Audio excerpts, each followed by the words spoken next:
ప్రియమైన దేవుని సంగమా, దేవుడు ప్రేమ అయి ఉన్నాడు. పొద్దున మనం నేర్చుకున్నాం. ఏమై ఉన్నాడు? దేవుడు ప్రేమ అయి ఉన్నాడు. ప్రేమ గల దేవుడు కొన్ని లక్షణాలు కలిగి ఉన్నాడు. ఆయన కొన్ని లక్షణాలు కలిగి ఉన్నాడు. ఆ లక్షణాలు ఏంటంటే పరిశుద్ధత, దయ, జ్ఞానము, కనికరము, అనుగ్రహైశ్వర్యము, అన్నిటికంటే మించి కృప. ఇలాంటి ఎన్నో ఎన్నో ఘనమైన గొప్పవైన క్వాలిటీస్ మనం ఎవరిలో చూడగలం అంటే కేవలం దేవునిలో మాత్రమే చూడగలం. పరిపూర్ణంగా ఉంటాయి క్వాలిటీస్ అన్నీ ఆయనలో. కొన్ని కొన్ని లేకపోవడం కాదు, అన్నీ కూడా ఆయనలో పరిపూర్ణంగా ఉంటాయి. అది దేవుని యొక్క ఔన్నత్యం, దేవుని యొక్క గొప్పతనం. అలాంటి పరిపూర్ణుడైన దేవుడు తప్పు చేస్తాడా? చెప్పండి, తప్పు చేస్తాడా? చేయడు. తప్పును ప్రోత్సహిస్తాడా? ప్రోత్సహించడు. పాపం చేస్తాడా? చేయడు. పాపాన్ని ప్రోత్సహిస్తాడా? ప్రోత్సహించడు. అబద్ధమాడుటకు ఆయన మానవుడు కాడు అని వ్రాయబడింది. ఆయన అవునంటే అవును, కాదంటే కాదు. ఆయన తీర్పులు ఎలాంటివని వ్రాయబడింది? చెప్పండి, ఎలాంటివట ఆయన తీర్పులు? న్యాయమైనవి. ఏమనుంది ఆయన తీర్పులు? ఏమనుంది? న్యాయమైనవి, యథార్థమైనవి, యథార్థమైనవి. మరంత గొప్పవాడు ఈరోజు సమాజంలో చాలామంది చేత తీర్పు తీర్పించుకునే స్థితిలో ఉంటాడని మీరు అనుకుంటున్నారా? అంటే అలా తీర్పు తీరుస్తున్న వారు మరి ఎవరై ఉండాలి? దేవునికే తీర్పు తీరుస్తున్నారు కొంతమంది. దేవునికే ఏం తీరుస్తున్నారు? తీర్పు తీరుస్తున్నారు. మీ దేవుడు చెడ్డవాడు, మీ దేవుడు మంచివాడు కాదు, మీ దేవుడు క్రూరుడు, మీ దేవుడు భయంకరుడు అని అంటున్నారు. అంతెందుకండి, జడ్జి గారికే కొన్ని సందర్భాల్లో ఏం తప్పో చెప్పండి, ఏం తప్పో? దుష్ప్రచారాలు తప్పు. ఎందుకు? జడ్జి ఒక పక్క న్యాయం తీరుస్తాడు, కొంతమందికి మంచి అవుతాడు, కొంతమందికి ఏమవుతాడు? చెడ్డ అవుతాడు. ఏ పంచాయతీ అయినా సరే మనం ఎవరికైనా న్యాయం తీర్చామనుకోండి, కొంతమందికి చెడ్డ అవుతాం, ఒక వర్గానికి ఏమవుతాం? మంచి అవుతాం. దేవుడు కూడా ఆయన న్యాయాలు, ఆయన తీర్పులు ఘనంగా ఉంటాయి. ఆ ఘనమైన తీర్పులు, ఘనమైన న్యాయాలు అర్థం కాని చాలామంది ఆయన తప్పు అనుకుంటారు. అలాగే ఆయన రచించిన గ్రంథం కూడా చాలా బలమైనది, శక్తివంతమైనది, ఘనమైనది, దృఢమైనది. అది కేవలం మట్టి బుర్రతో చదివితే అర్థమైపోయేది కాదు. ఆ గ్రంథం అర్థం కావాలి అంటే చాలా లోతుగా అధ్యయనం చేయాలి, చాలా లోతుగా అధ్యయనం చేయాలి, చాలా టైం కేటాయించాలి, కష్టపడాలి. యెహోవా వాక్యము కొంత అచ్చట కొంత ఇచ్చట మీకు వచ్చును. నా వాక్యము బలమైనది గనుక, శక్తివంతమైనది గనుక, ఆ వాక్యములోనే, ఆ లేఖనాలలోనే మీకు నిత్య జీవము కలదని తలంచుచు వాటిని మీరు ఏం చేయాలి? పరిశోధించాలి. అలా పరిశోధిస్తే తప్ప బైబిల్లో ఉన్నటువంటి రుచి మనకు అర్థం కాదు, బైబిల్లో ఉన్నటువంటి జ్ఞానం మనకు అర్థం కాదు. కాబట్టి ప్రియమైన దేవుని సంగమా, ఆ జ్ఞానం అర్థం కావాలన్నా, ఆ రుచి అర్థం కావాలన్నా మనం ఎఫర్ట్స్ పెట్టాలి, చాలా జాగ్రత్తగా బైబిల్ చదవాలి. బైబిల్లో ఒక ఖచ్చితమైన వివరణ ఏంటంటే, దేవుడు తన స్వరూపమందు తన పోలిక చొప్పున నరులందరినీ ఏం చేశాడు? నిర్మించాడు. తన పోలిక, తన స్వరూపం. తన పోలికలో, తన స్వరూపంలో నిర్మించబడినటువంటి జనులు ఇష్టానుసారంగా వ్యవహరించిన, తప్పు చేసిన వాళ్ళను కొన్ని సందర్భాల్లో ఖండించాడు, కొన్ని సందర్భాల్లో వాళ్ళని ఏం చేశాడు? గద్దించాడు, వాళ్ళని సరిదిద్దాలనుకున్నాడు. అంతేగాని ఎప్పుడు కూడా నరులనే నాకు బలియండి అని అడిగాడా ఏనాడైనా? ఈ నరులందరినీ నాకు బలియండి అని ఈనాడైనా అడిగాడా? అడుగుతాడా? మీ పిల్లల్ని మీకు బలించుకుంటారా? కనీస జ్ఞానంతో చెప్పండి. మీ పిల్లల్ని మీరే మీకు బలి వేయించుకుంటారా? వేయించుకోరు కదా. మీరు చెడ్డవారై ఉండి మీ పిల్లలకు మంచి ఈవులను ఇయ్యనెరిగి ఉండగా పరలోకపు తండ్రి మీకంటే గొప్పవాడు, మంచివాడు. పరలోకపు తండ్రి మీకంటే గొప్పవాడు, మంచివాడు గనుక మీ పిల్లల్ని మీరే ఎలాగైతే మీకు బలి అడగరో, ఇన్ ద సేమ్ వే పరలోకపు తండ్రి కూడా మీ బలి అడగడు. ఇంకా భూమి మీద ఉన్న తల్లిదండ్రులు కొందరు చెడ్డోళ్ళు ఉంటారు. మదనపల్లి ఘటన మీ అందరికీ తెలుసు కదా. వాళ్ళు ఏం చేశారట? ఇద్దరు పిల్లల్ని డంబుల్స్తో మోది కొట్టి చంపేసి బలి ఇచ్చేశారు కదా. చిత్తూరు జిల్లా చంపేశారు వాళ్ళిద్దరిని. వాళ్ళు ప్రొఫెసర్స్ మళ్ళీ. కానీ ఎప్పుడు కూడా వాళ్ళు ఏదో మానసిక వైఫల్యంలో ఉన్నారు, మానసిక రుగ్మతతో ఉన్నారు వాళ్ళు, అందుకే అలా చేశారు. రూల్గా ఏ తల్లి ఏ తండ్రి కూడా పిల్లల్ని బలి తీసుకోరు. అలా తీసుకోవటానికి మనసు ఒప్పుకోదు. ఎందుకంటే కన్నపేగు. ఎన్ని నెలలు మోసాం మనం చెప్పండి? ఎన్ని నెలలు మోసాం? 9 నెలలు మోసింది అమ్మ. కాబట్టి బలి తీసుకోదు. అంతకంటే గొప్పది పరలోకపు తండ్రి ప్రేమ. ఆయన అంటాడు, నీ తల్లైనా నిన్ను మరిచిపోద్దేమో కానీ నేను నిన్ను మరువను. తల్లి బిడ్డను మరుస్తుందా మరవదా? చాలాసార్లు మరిచిపోద్ది. చాలాసార్లు మరిచిపోద్ది తల్లి. రాత్రులు అయితే మొత్తానికి, నిద్రలో ఉంటే మొత్తానికి మరిచిపోద్ది. నిద్రలో మర్చిపోద్ది అనడానికి నేను చాలాసార్లు చెప్పాను. సొలొమోను గారి దగ్గరికి 2 ఆడోళ్ళు ఆ బిడ్డను పట్టుకొస్తారు, నాదంటే నాదనుకుని. అందులో ఒకతే రాత్రి వేళ నిద్రమత్తులో అటు ఇటు దొర్లి బిడ్డ మీద పడుకుందట. పడుకుంటే పొద్దున్న లేచేసరికి ఏమైపోయింది? బిడ్డ చచ్చిపోయింది. చూసారా? అంటే తల్లి అయినను మరుచునేమో కానీ, వారైనను మరచుదురేమో కానీ నేను నిన్ను మరువను. అది మన పరలోకపు తండ్రికి మన మీద ఉన్నటువంటి ప్రేమ. ప్రియమైన దేవుని పిల్లలారా, అందుకే బలి కోరడైనా ఒకవేళ కోరతాడు అని మీరు అనుకుంటే, అబ్రహాము సందర్భం మీ అందరికీ తెలుసు. అబ్రహాము సందర్భం మీ అందరికీ తెలుసు. ఇస్సాకును 100 ఏళ్ల తర్వాత ఇచ్చాడు గిఫ్ట్గా. అబ్రహాముకి వయసు ఎంతప్పుడు? దాదాపు 100 ఏళ్ళు. ఆ 100 ఏళ్ల వయసులో గిఫ్ట్ ఇచ్చి మళ్ళీ అంటాడు, అబ్రహామా నీ బిడ్డ నాకు కావాలంటాడు. అబ్రహాముకు కూడా తెలుసు దేవుని మనసు. ఎందుకంటే మృతులను సైతం లేపగలిగే శక్తిమంతుడు. ఇంకేం మాట్లాడకుండా తీసుకెళ్ళాడు. కత్తి పైకి లేపగానే ఆకాశం నుంచి స్వరం వినబడుతుంది. ఏమంటుంది? అబ్రహామా స్టాప్ అన్నాడు. ఆగు అన్నాడు. ఏమన్నాడు వెంటనే? ఆ చిన్నవాని మీద చెయ్యి వేయొద్దు, టచ్ చేయొద్దు. Don't touch him, don't touch him. అతన్ని ఏమీ చేయొద్దు. ఎందుకు చేయొద్దు చెప్పండి? ఎందుకు చేయొద్దు? దేవుడికి అది ఇష్టమైనది కాదు. అలాంటి వాటిని ప్రోత్సహించేవాడు కాదు. అందుకే బలి యెహోవా చూచుకొనును. అది కూడా ఆయన కుమారుని మరణం ఆ పర్వతం మీద జరగబోతుంది. ఆయన కుమారుణ్ణి సర్వమానవాళి కోసం బలిగా ఇవ్వబోతున్నాడన్న సూచన ఆనాడున్నటువంటి వారందరికీ తెలియజేయడం కొరకు అదే పర్వతం మీదకి ఇస్సాకును తీసుకురమ్మన్నాడు. అందుకే యెహోవా ఈరే. బలి ఎవరు చూసుకుంటారట? దేవుడు చూసుకుంటాడు. ఎక్కడా కూడా నరబలిని దేవుడు ప్రోత్సహించలేదు. గుర్తుపెట్టుకోండి. ఎందుకంటే తన పిల్లల్ని తానే తనకు బలించుకునేంతటి క్రూరుడు, భయంకరుడు మన దేవుడు కాడు. కానీ పూర్వకాలంలో చాలామంది అన్యజనాంగాలు ఎవరైతే బైబిల్ చరిత్రలో మనకు కనబడుతున్నారో వాళ్ళు తమ పిల్లల్ని బలులుగా ఇచ్చేవారు తమ తమ దైవాలకి. ఈ భయంకరమైన దురాచారం ఇశ్రాయేలీలు కాపురం ఉన్నటువంటి చుట్టుపక్కల ప్రాంతాలన్నిటా కూడా, కనానీయులు కానివ్వండి, ఆనాటి అమాలేకీలు కానివ్వండి, ఆనాడున్నటువంటి చాలామంది ప్రజలు ఇలాంటి దుష్ట కార్యాలకు రూపకల్పన చేసి వారి వారి బొమ్మల దగ్గర వారి తొలిచూలు సంతానాలను బలులుగా సమర్పించేవారు. చాలా క్రూరంగా. దాన్నే దేవుడు ఏం చేశాడు తెలుసా? ఖండించాడు. తప్పురా నాయన, అలా చేయకూడదు అని ఖండించాడు. చూడండి ఒకసారి గ్రంథంలో నుండి పరిశీలన చేస్తే, ఆయన స్వరూపంలో ఆయన పోలికలో చేసుకున్నటువంటి వాళ్ళు తప్పు చేస్తున్నప్పుడు ఎలా ఖండించాడో ఒకసారి మనం చూద్దాం. ప్రియమైన దేవుని పిల్లలారా, ద్వితీయోపదేశకాండం 32వ అధ్యాయము, ద్వితీయోపదేశకాండం 32వ అధ్యాయము 17వ వచనం ఒకసారి చూద్దాం. ద్వితీయోపదేశకాండం అందరూ కూడా బైబిల్ తెరిచి చూడాలి. కొన్ని రెఫరెన్సెస్ ఎక్కువ ఉంటాయి ఈరోజు, కొంచెం జాగ్రత్తగా రాసుకోవడానికి ట్రై చేయండి. రైట్? ద్వితీయోపదేశకాండం 32వ అధ్యాయము 17వ వచనం.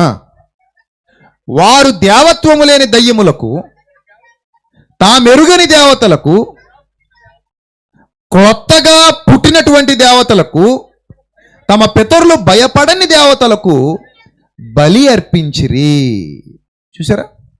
వారు దేవత్వము లేని వారికి, తాము ఎరుగని వారికి, కొత్తగా పుట్టినటువంటి వాటికి, చివరికి దయ్యాలకి అంటాడు అక్కడ, తమ పితరులు భయపడని వాటికి ఏం చేశారట? బలి అర్పించిరి అన్నాడు. ఇందుకే ఏ బలు అర్పించారట? చూడండి వాళ్ళు ఇచ్చిన బలులు. వాళ్ళు ఎలాంటి బలులు ఇచ్చారో, ఎంత క్రూరంగా వాళ్ళు తప్పు మార్గాల్లోనికి వెళుతుంటే ఆయన ఖండిస్తూ వాళ్ళకి బుద్ధి చెప్పాడో ఒకసారి చూద్దాం. ఇర్మియా గ్రంథం 19వ అధ్యాయం 5వ వచనం ఒకసారి చూద్దాం. ఇర్మియా గ్రంథం 19వ అధ్యాయం 5వ వచనం చదవండి. నేను విధింపనిదియును సెలవియ్యనిదియునైనా నా మనస్సుకు తోచనిది అయినా ఆచారం వాళ్ళు ఆచరించారట. బాగా చదవాలి ఆ మాట. నేను విధించలేదు. ఫస్ట్ పాయింట్, నాకు సంబంధం లేదండి దాని అర్థం. నేను ఎప్పుడు ఇలాంటిది విధించలేదు. రెండో పాయింట్ ఏంటి? నేను ఎప్పుడు ఇలాంటిది సెలవీయలేదు. నేను విధించలేదు, నేను ఎప్పుడు సెలవీయలేదు, నా మనసుకు కూడా ఎప్పుడు తోచలేదు. ఇంకెంతకంటే ఏం కావాలి ఆధారం? నేను విధించలేదు, రెండోది ఏమనుంది? నేను సెలవీయలేదు, మూడోది నా మనసుకు కూడా ఎప్పుడు తోచలేదు. అలాంటి ఒక దిక్కుమాలిన ఆచారాన్ని వీళ్ళు ఆచరించారు. ఏంటి ఆచారం? చదవండి ఇప్పుడు. తమ కుమారులను దహన బలులుగా కాల్చుటకై బయలునకు బలిపీఠములను కట్టించిరి. చూసారా? తమ కుమారులను దహన బలులుగా కాల్చుటకై బయలు అనే దేవతకి, బయలు అనే దేవుడికి ఏం చేశారట వీళ్ళు? బలిపీఠాలు కట్టించారట. ఒక అనాగరిక ఆచారం పూర్వకాలంలో ఉండేది. అనాగరిక ఆచారం, ఒక నీచమైన ఆచారం పూర్వకాలంలో ఉండేది. ఒక భయంకరమైన ఆచారం పూర్వకాలంలో ఉండేది. వాళ్ళు ఏం చేసేవారంటే వాళ్ళ పిల్లల్ని తీసుకెళ్ళి ఆ బొమ్మలకు బలిగా అర్పించేసేవారు. ఆ బొమ్మలు కూడా ఎర్రగా కాల్చి లోహాలతో చేసి, ఆ ఎర్రటి లోహాలతో చేసిన వాళ్ళ చేతుల మీద బొమ్మలు పెట్టేసేవారు, పిల్లల్ని పెట్టేసేవారు. పిల్లవాళ్ళు ఎంత సున్నితంగా ఉంటారో మీకు తెలియదు ఏముందండి. పిల్లలు ఎంత సున్నితంగా ఉంటారో, చాలా సున్నితమైన దేహాలు. అగ్ని తగలగానే ఏమైపోతారు వాళ్ళు? క్షణాల్లో కాలిపోతారు. ఇంకా మనం కాలడానికి టైం పడుతుంది, వాళ్ళు కాలడానికి టైం పట్టదు. చాలా సున్నితమైన వాళ్ళు కాబట్టి దూది పింజల్లాగా అయిపోతారు వాళ్ళు. అలాంటి భయంకరమైన పరిస్థితుల్లో పిల్లల్ని కాల్చేసేవారు ఈ దుర్మార్గులు. ఇది ఒక దురాచారం అని దేవుడు ఖండించాడు. నేను ఎప్పుడు అలాంటివి సెలవీయలేదు. నా మనసుకు కూడా ఎప్పుడు అలాంటిది తోచలేదు. నేను ఎప్పుడు వాళ్ళకి అలాంటి పనులు చేయమని ఆజ్ఞాపించలేదు. నాకు అసలు సంబంధమే లేదన్నాడు అక్కడ. నేను అసలు నరబలి ఎప్పుడూ విధించలేదు, నేను ఎప్పుడు చెప్పలేదు. నరబలిని నేను ఎప్పుడూ ప్రోత్సహించలేదు. దేవుని యొక్క స్టేట్మెంట్, డైరెక్ట్ స్టేట్మెంట్. దేవుని యొక్క డైరెక్ట్ స్టేట్మెంట్. ఈ ఒక్క స్టేట్మెంట్ సరిపోద్దు మనకి. ఎప్పుడు ఆయన వాటిని ప్రోత్సహించలేదు, ఆయన ఎప్పుడు వాటిని విధించలేదు, వాటిని ఎప్పుడు సపోర్ట్ చేయలేదు, సపోర్ట్ చెయ్యడు కూడా. అలా చేసే వాళ్ళను కూడా ఖండించాడు, చేసే వాళ్ళను కూడా ఎంకరేజ్ చేయొద్దని చెప్పాడు. చేసే వాళ్ళను కూడా ధర్మశాస్త్రం ఇస్తూనే, మోషే ద్వారా ఇశ్రాయేలుకి ధర్మశాస్త్రం ఇస్తూనే వాళ్ళకి ఏం చెప్పాడో ఒకసారి చూద్దాం. లేవీకాండం 20వ అధ్యాయం 1వ వచనం. మరియు యెహోవా మోషేకి ఇలాగ సెలవిచ్చాను, నీవు ఇశ్రాయేలీయులతో ఇట్లనము, ఇశ్రాయేలీయుల్లోనే గాని, ఇశ్రాయేలు ప్రజలలో నివసించు పరదేశులలోనే గాని. పొద్దున మనం మాట్లాడుకున్నాం కదా, చాలా మంది మిశ్రిత జనం వాళ్ళతో పాటు కలిసి ఐగుప్తు నుంచి ట్రావెల్ చేశారు, వాళ్ళతో పాటు కలిసి వాళ్ళు కలిసిపోయారు, మిక్స్ అయిపోయారని చెప్పి చదువుకున్నాం కదా. ఇశ్రాయేలు ప్రజల్లో నివసించు పరదేశుల్లోనే కానీ ఏ మాత్రమును తన సంతానమును మూలికకు ఇచ్చిన ఎడల వానికి మరణశిక్ష విధింపవలను. తన సంతానాన్ని ఎవరికి ఇవ్వకూడదట? మొలికకి ఇవ్వకూడదు. మొలిక అంటే ఎలా ఉంటుందో తెలుసా? మొలిక దేవత. సార్ స్క్రీన్ మీద చూపిస్తాడు మీకు ఇమేజెస్ చూడండి. మొలికు ఇమేజెస్ ఎలా ఉంటాయో స్క్రీన్ మీద చూడండి. అదిగో మొలికు అనే దేవత అలా ఉంటుంది, వాళ్ళ దేవత మొలికు. మొలిక అంటే అది అన్నమాట. కనబడుతుందా మీ స్క్రీన్ మీద? రైట్. సో ఈ మొలికు మొత్తం ఇమేజ్, ఫుల్ ఇమేజ్ చూపిస్తారు చూడండి. ఇప్పుడు ఇది కాదు, ఇంకొక ఇమేజ్ ఉంది చూడండి, అదిగో ఫుల్ ఇమేజ్. జూమ్ చేయదాన్ని. ఈ మొలికకి ఆ ఫ్రంట్ పార్ట్ ఏదైతే ఉందో ఆ పార్ట్ ఓపెన్ చేస్తారు. ఆ ఫ్రంట్ అది అన్నమాట. మాస్క్ అది పెట్టాడు కదా, ఇంకా ఓపెన్ చేయి, అది ఓపెన్ చేస్తారనమాట. అది ఓపెన్ చేసి మంట లోపల మండుతూ ఉంటుంది. జూమ్ అవుట్ చేయి. మంట లోపల మండుతూ ఉంటే అందులో పిల్లల్ని పడేస్తారు. ఇంకొక ఇమేజ్ ఉంది, అది ఓపెన్ చేయి. ఇంకో మొలికు ఇంకా ఇమేజెస్ ఉన్నాయి, 2 images, black and white images. So వాళ్ళు ఎలా అందులో వేసేసేవారో చూడండి. ఆ మంటతో ఆ మొలికను బాగా మండించి ఇప్పుడు చూడండి, చూడండి, కత్తులు సానబట్టడానికి ఇనప ముక్కని కొలిమిలో వేస్తే ఎలా అవుతుంది? అది చాలా ఎర్రగా అవుతుంది కదా, అప్పుడు కదా కొడతారు దాన్ని, కమ్మర్లు గట్టిగా కొడతారు. కొడితే ఏమవుతుంది? ఎలా కావాలంటే అలా వంగుతుంది. ఇప్పుడు అది కానీ చేతికి తగిలితే ఏమవుతుంది? ఏమవుతుంది చెప్పండి? ఇంకేముండదు, ఎగిరిపోద్ది చెయ్యి, మొక్కలాగా అంటుకుపోయిందంటే ఎముకను కూడా కాల్చేయగలదు, అంత శక్తివంతమైంది అది. ఎందుకంటే ఎంతోసేపు కాలి అరే ఎర్రగా అయిపోద్ది. అలాంటి దాని మీద పిల్లలు పడేసేవారు. అదిగో చూడండి, మీకు ఇమేజ్ చూపిస్తున్నాను. పసిపిల్లలు తెచ్చి అలా పెట్టేసేవారు. అప్పటికే రోజుల తరబడి జరుగుతూనే ఉంది అది. బిడ్డను కనడం, తెచ్చి పడేయడం, తొలిచూలు సంతానాలు అల్లా పడేసేవారు. అదేదో పెద్ద పుణ్యకార్యం లాగా, అదేదో పెద్ద దైవ కార్యం లాగా, అదేదో పెద్ద ఘనమైన కార్యం లాగా భావించేటువంటి దినాలు అనమాట అవి.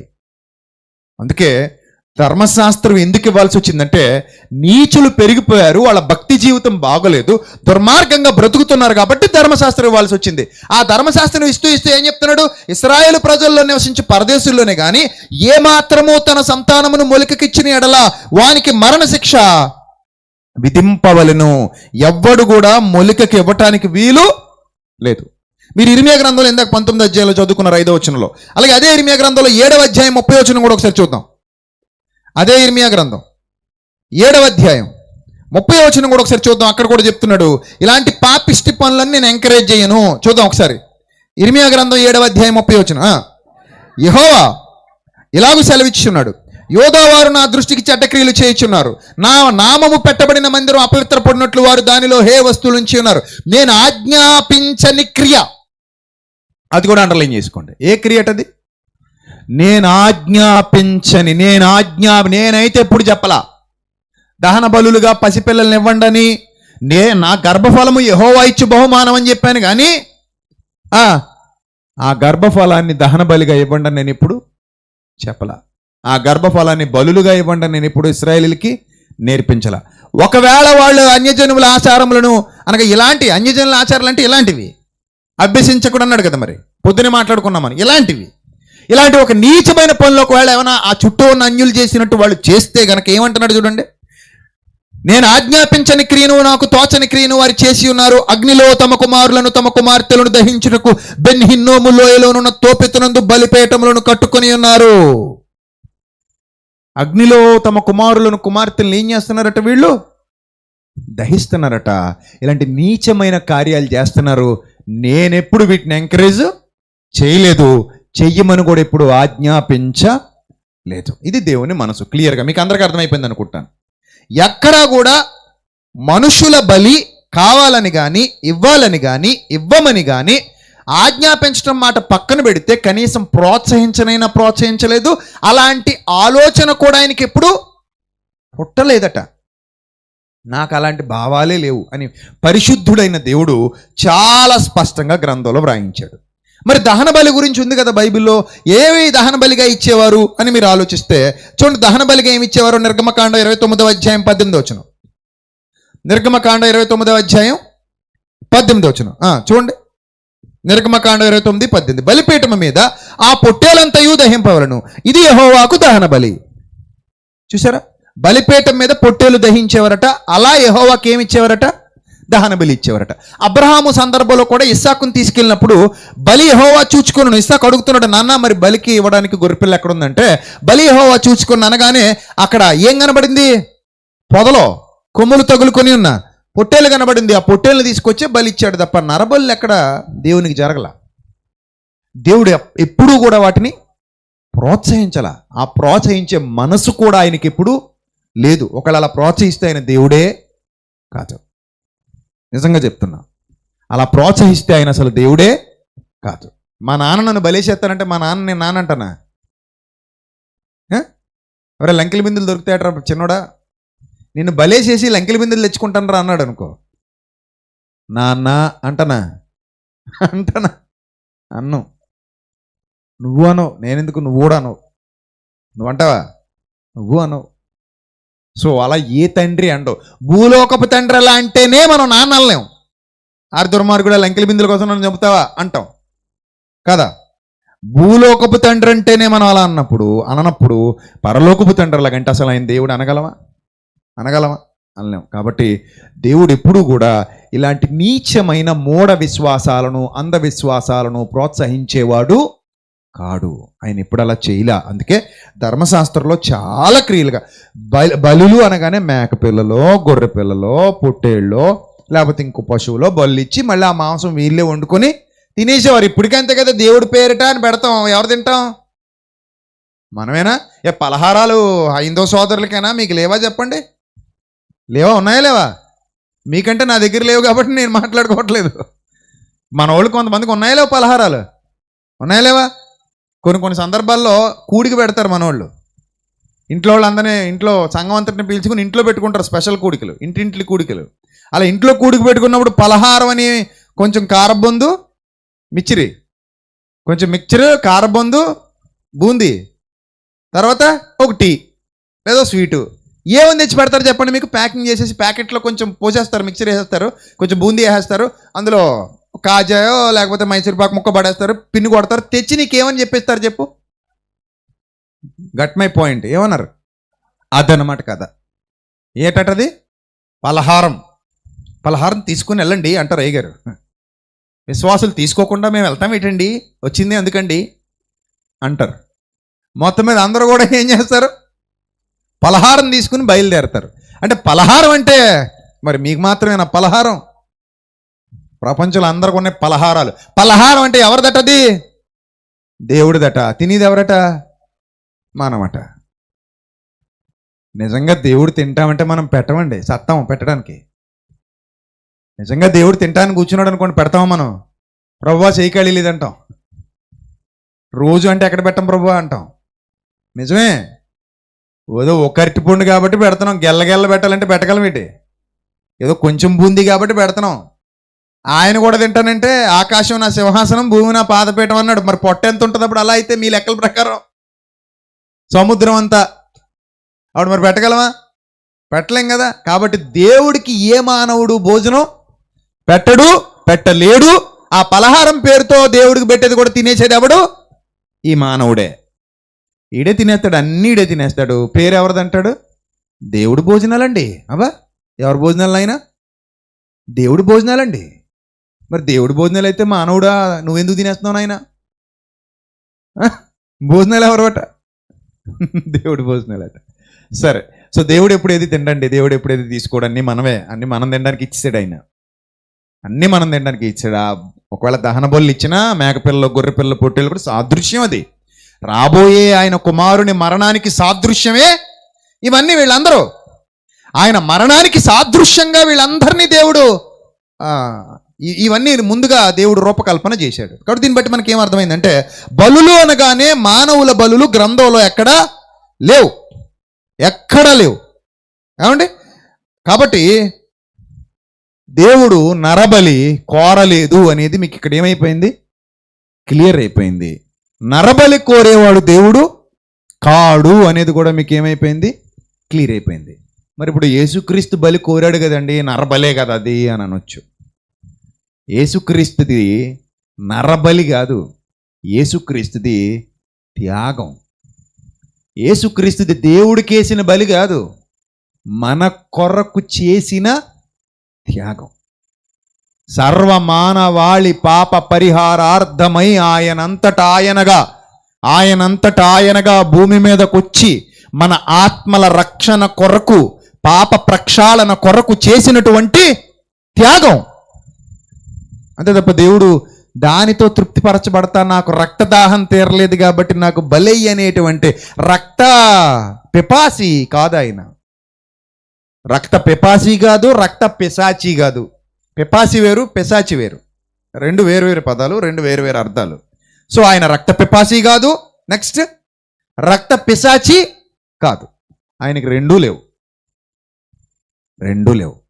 మరి ఇప్పుడు మీ బైబిల్లో యెఫ్తా అనే భక్తుడు తన కూతుర్ని మరి బలేశాడు కదయ్యా. మరి బలేసినప్పుడు మరి ఆ బలి మీ దేవుడికే వేశాడు కదయ్యా. మరి అబ్రహాము కుమారుణ్ణి ఆపేసినప్పుడు, ఇస్సాకుని ఆపినప్పుడు యెఫ్తా కూతుర్ని ఎందుకు ఆపలేదయ్యా మీ దేవుడు? అని అడిగేవాళ్ళు కూడా ఉన్నారు. అడగడం మాత్రమే కాదు, దాని గురించి మాట్లాడి భయంకరంగా ప్రభువును అవమానించే వాళ్ళు కూడా ఉన్నారు. కోర్స్ మనం కూడా చాలా సందర్భాల్లో ఆ విషయాన్ని అపార్థమే చేసుకుని ఉంటాం. ఎందుకంటే బైబిల్ అంత ఈజీగా అర్థమయ్యే పుస్తకం కాదు. చాలా డెప్త్గా, లోతుగా అర్థం చేసుకునే ప్రయత్నం చేస్తూ ఒక్కో చిక్కుముడి విప్పుకుంటూ వెళితే తప్ప ఇది నా దేవుని మనసు అని మనకు తెలియదు. అయినా ఒక మాట చెప్పనా, సపోటాలు అమ్ముకునేవాడు ఏమంటాడంటే ఓ పండు తినువానండి అంటాడు. అంటాడు ఎప్పుడైనా ఎలా ఉన్నాడు పళ్ళు అన్నావు అనుకో, ఏమమ్మా బంగారులా ఉన్నాయమ్మా, ఇదేంటి అలా అంటావు, నువ్వు బంగారులా ఉన్నాయి కదా పళ్ళు అంటే, బాగోలేదు అంటే, టేస్ట్ బాగుంటాయా అంటే ఇలా తీస్తాడు, స్పీడ్గా ఇరుస్తాడు, తిని చూడమ్మా అంటాడు. తినేస్తావు. ఎలా ఉన్నాయి, తేనె పానకాల్లో ఉంటాయి, నా పళ్ళకు పేరు పెడతావు నువ్వు అంటాడు. తినేసిన తర్వాత ఏం చేస్తావు, తిన్నావా, తిన్నాను, తీగ ఉందా లేదా, ఉంది, మరి కొను, డజన్ కొను. తినేసిపోతానంటే కుదురుతా, ఒక డజన్ కొనుక్కో, లేదా ఒక పాతికి వేయించుకో అంటాడు. చచ్చినట్టు కొనాలి నువ్వు తిన్నాక. కొంతమందికి సిగ్గు ఉండదు కాబట్టి తిన్నాక కూడా నాకు నచ్చలేదని పోతారు. అప్పుడు అంటాడు, ఇలా ఎలవమ్మా ఎప్పుడన్నా సపోటకాయలు తిన్న మొఖమైన ఎట్టినది అంటాడు. మరి ఆడి బాధ ఆడిది, ఒకటి తినేసిపో, ఇలాగ అందరం తినేసిపోతే బుట్టలే ఉండవు ఇంకా కదా. పాపం ఆడు అమ్ముకొని పిల్లల్ని పోషించుకోవాలి వద్దా. మనకేమో లోకువ, మందుల షాపుల దగ్గర బేరాలు ఆడడం, హాస్పిటల్లో బేరాలు ఉండవు, బ్యాందీ షాప్ దగ్గర అసలు బేరాలు ఉండవు. ఇంకా బేరాలు ఏమైనా ఉంటే ఎక్కడ, బాబు మెల్ల ఇంటి వాళ్ళ దగ్గర, ఇంటికి వచ్చిన వాళ్ళ దగ్గర. ఇంటికి వచ్చిన వాళ్ళు లోకు కదా, మరి పావులకి ఇస్తావా అంటారు బేరం ఆడి. ఇంకా ఆడికి ఒళ్ళు మండి ఎప్పుడన్నా సొప్పటకెళ్ళి తిన్న మొఖమేనా ఇది అంటాడు, సిగ్గుపడిపోవాలి అప్పుడు. సో అతనే ధైర్యంగా ఏమంటున్నాడు, తిని చూసుకో, నా పండు తిని, నా సపోటా పండు తిని కొనుక్కో అంటున్నాడు. మరి దేవుడు అంతకంటే తక్కువడా? యెహోవా ఉత్తముడని రుచి చూచాక తెలుసుకో. బాబా సూపర్. దేవుడు ఎప్పుడు అలాగే ఉంటాడు, నిజాయితీ పరుడు ఎప్పుడు అలాగే ఉంటాడు, యథార్థవంతుడు ఎప్పుడు అలాగే ఉంటాడు. చెక్ చేసుకో, చూసుకో అంటాడు. అంతే కదా. పోలీసు వాళ్ళు ఇంటికి వచ్చారనుకోండి, చెక్ చేయాలి అనుకో, చేసుకో అంటావు. ఎవడంటాడు చేసుకో అని?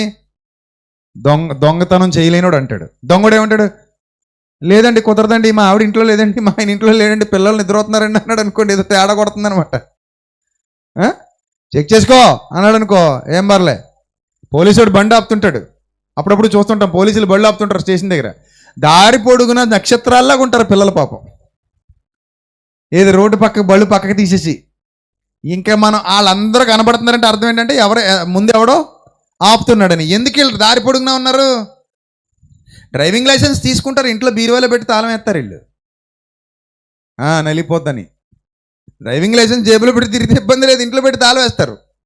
ఆ బండి కాగితాలు ఉండవు, ఏముండవు, వచ్చేస్తుంటారు రోడ్ల మీదకి. ఒకవేళ అన్నీ ఉన్నా పొల్యూషన్ ఉండదు, ఏదో ఒకటి కొరత ఉంటుంది. అలాంటి వాడే భయపడి ఆగుతాడు. అన్నీ ఉన్నాడు ఏం చేస్తాడు చెప్పండి? అన్నీ ఉన్నాడు కింగ్లాగా వెళ్తాడు, పోలీసులను చూసుకుంటూ ఎక్సలేటర్ తిప్పుకుంటూ అవసరం పక్క నుంచి వెళ్ళి బండి ఆపి, ఏం సార్ ఏం కావాలి సార్ అంటాడు. ఏం కావాలేందిలే నీ మొహం చూస్తే అర్థమైంది పో అంటాడు ఇంకితను కూడా. ఒక్కోసారి అలా జిమ్కి ప్లే చేశారు కాక కొంతమంది చూపించమంటారు, అప్పుడు ఎక్కువ పడతాయి. 500 రాసేది 5000 రాసేస్తారు, దరిద్రతలు పొద్దు. సో యెహోవా ఉత్తముడని రుచి చూచి తెలుసుకోండి అని ఆయన కూడా మీ ఇష్టం, చెక్ చేసుకోండి, చదువుకోండి, కానీ పరిశీలన చేయండి అన్నాడు. ఎలా చేయాలి? పరిశీలన చేయండి. ఆ పరిశోధన దృక్పథంతో బైబిల్ చదవండి. సో ఎప్పుడైతే పరిశోధన దృక్పథంతో మీరు బైబిల్ చదవడం మొదలు పెడతారో ప్రియమైన దేవుని సంగమా, లోతైన విషయాలు మీరు అధ్యయనం చేయగలుగుతారు, బలమైన విషయాలు మీరు అధ్యయనం చేయగలుగుతారు, గ్రంథంలో నుండి ఎన్నో శ్రేష్టమైన సంగతులు మీరు నేర్చుకోగలుగుతారు. రైట్. ఇప్పుడు యెఫ్తా గారి సందర్భాన్ని చూద్దాం. నిజంగానే కుమార్తెను బలి చేశాడా అనే సందర్భాన్ని ఒకసారి మనం చూస్తే, న్యాయాధిపతుల గ్రంథం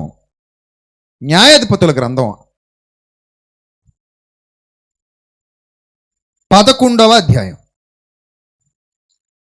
న్యాయాధిపతుల గ్రంథం 11వ అధ్యాయం. ఫస్ట్ మీ అందరికి ఒక క్వశ్చన్, యెఫ్తాకి ధర్మశాస్త్రం తెలుసా తెలీదా? చెప్పాలి. యెఫ్తాకి ధర్మశాస్త్రం తెలుసా తెలీదా? తెలిసని ఎంతమంది అనుకుంటున్నారు? తెలీదని ఎంతమంది అనుకుంటున్నారు?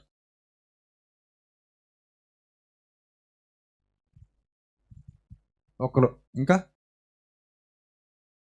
ఇంత జనాల్లో నాకు కనబట్టలేదే బాబు, నాకు అసలు గొడుగులోటి అడ్డం పెట్టారు వీళ్ళు. ఎక్కడికో ఉందో లైను, ఆ చివరున్న వాళ్ళు అయితే నా కంటికి కనబడే చావట్లేదు. సో తెలుసా తెలీదా, కొంచెం పొడవుగా టీవీ టవర్ లాగా తెలీదన్నవాళ్ళు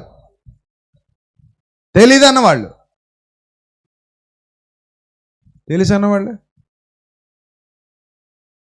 ఏదైనా మన పిల్లలు తెలివైన వాళ్ళండి.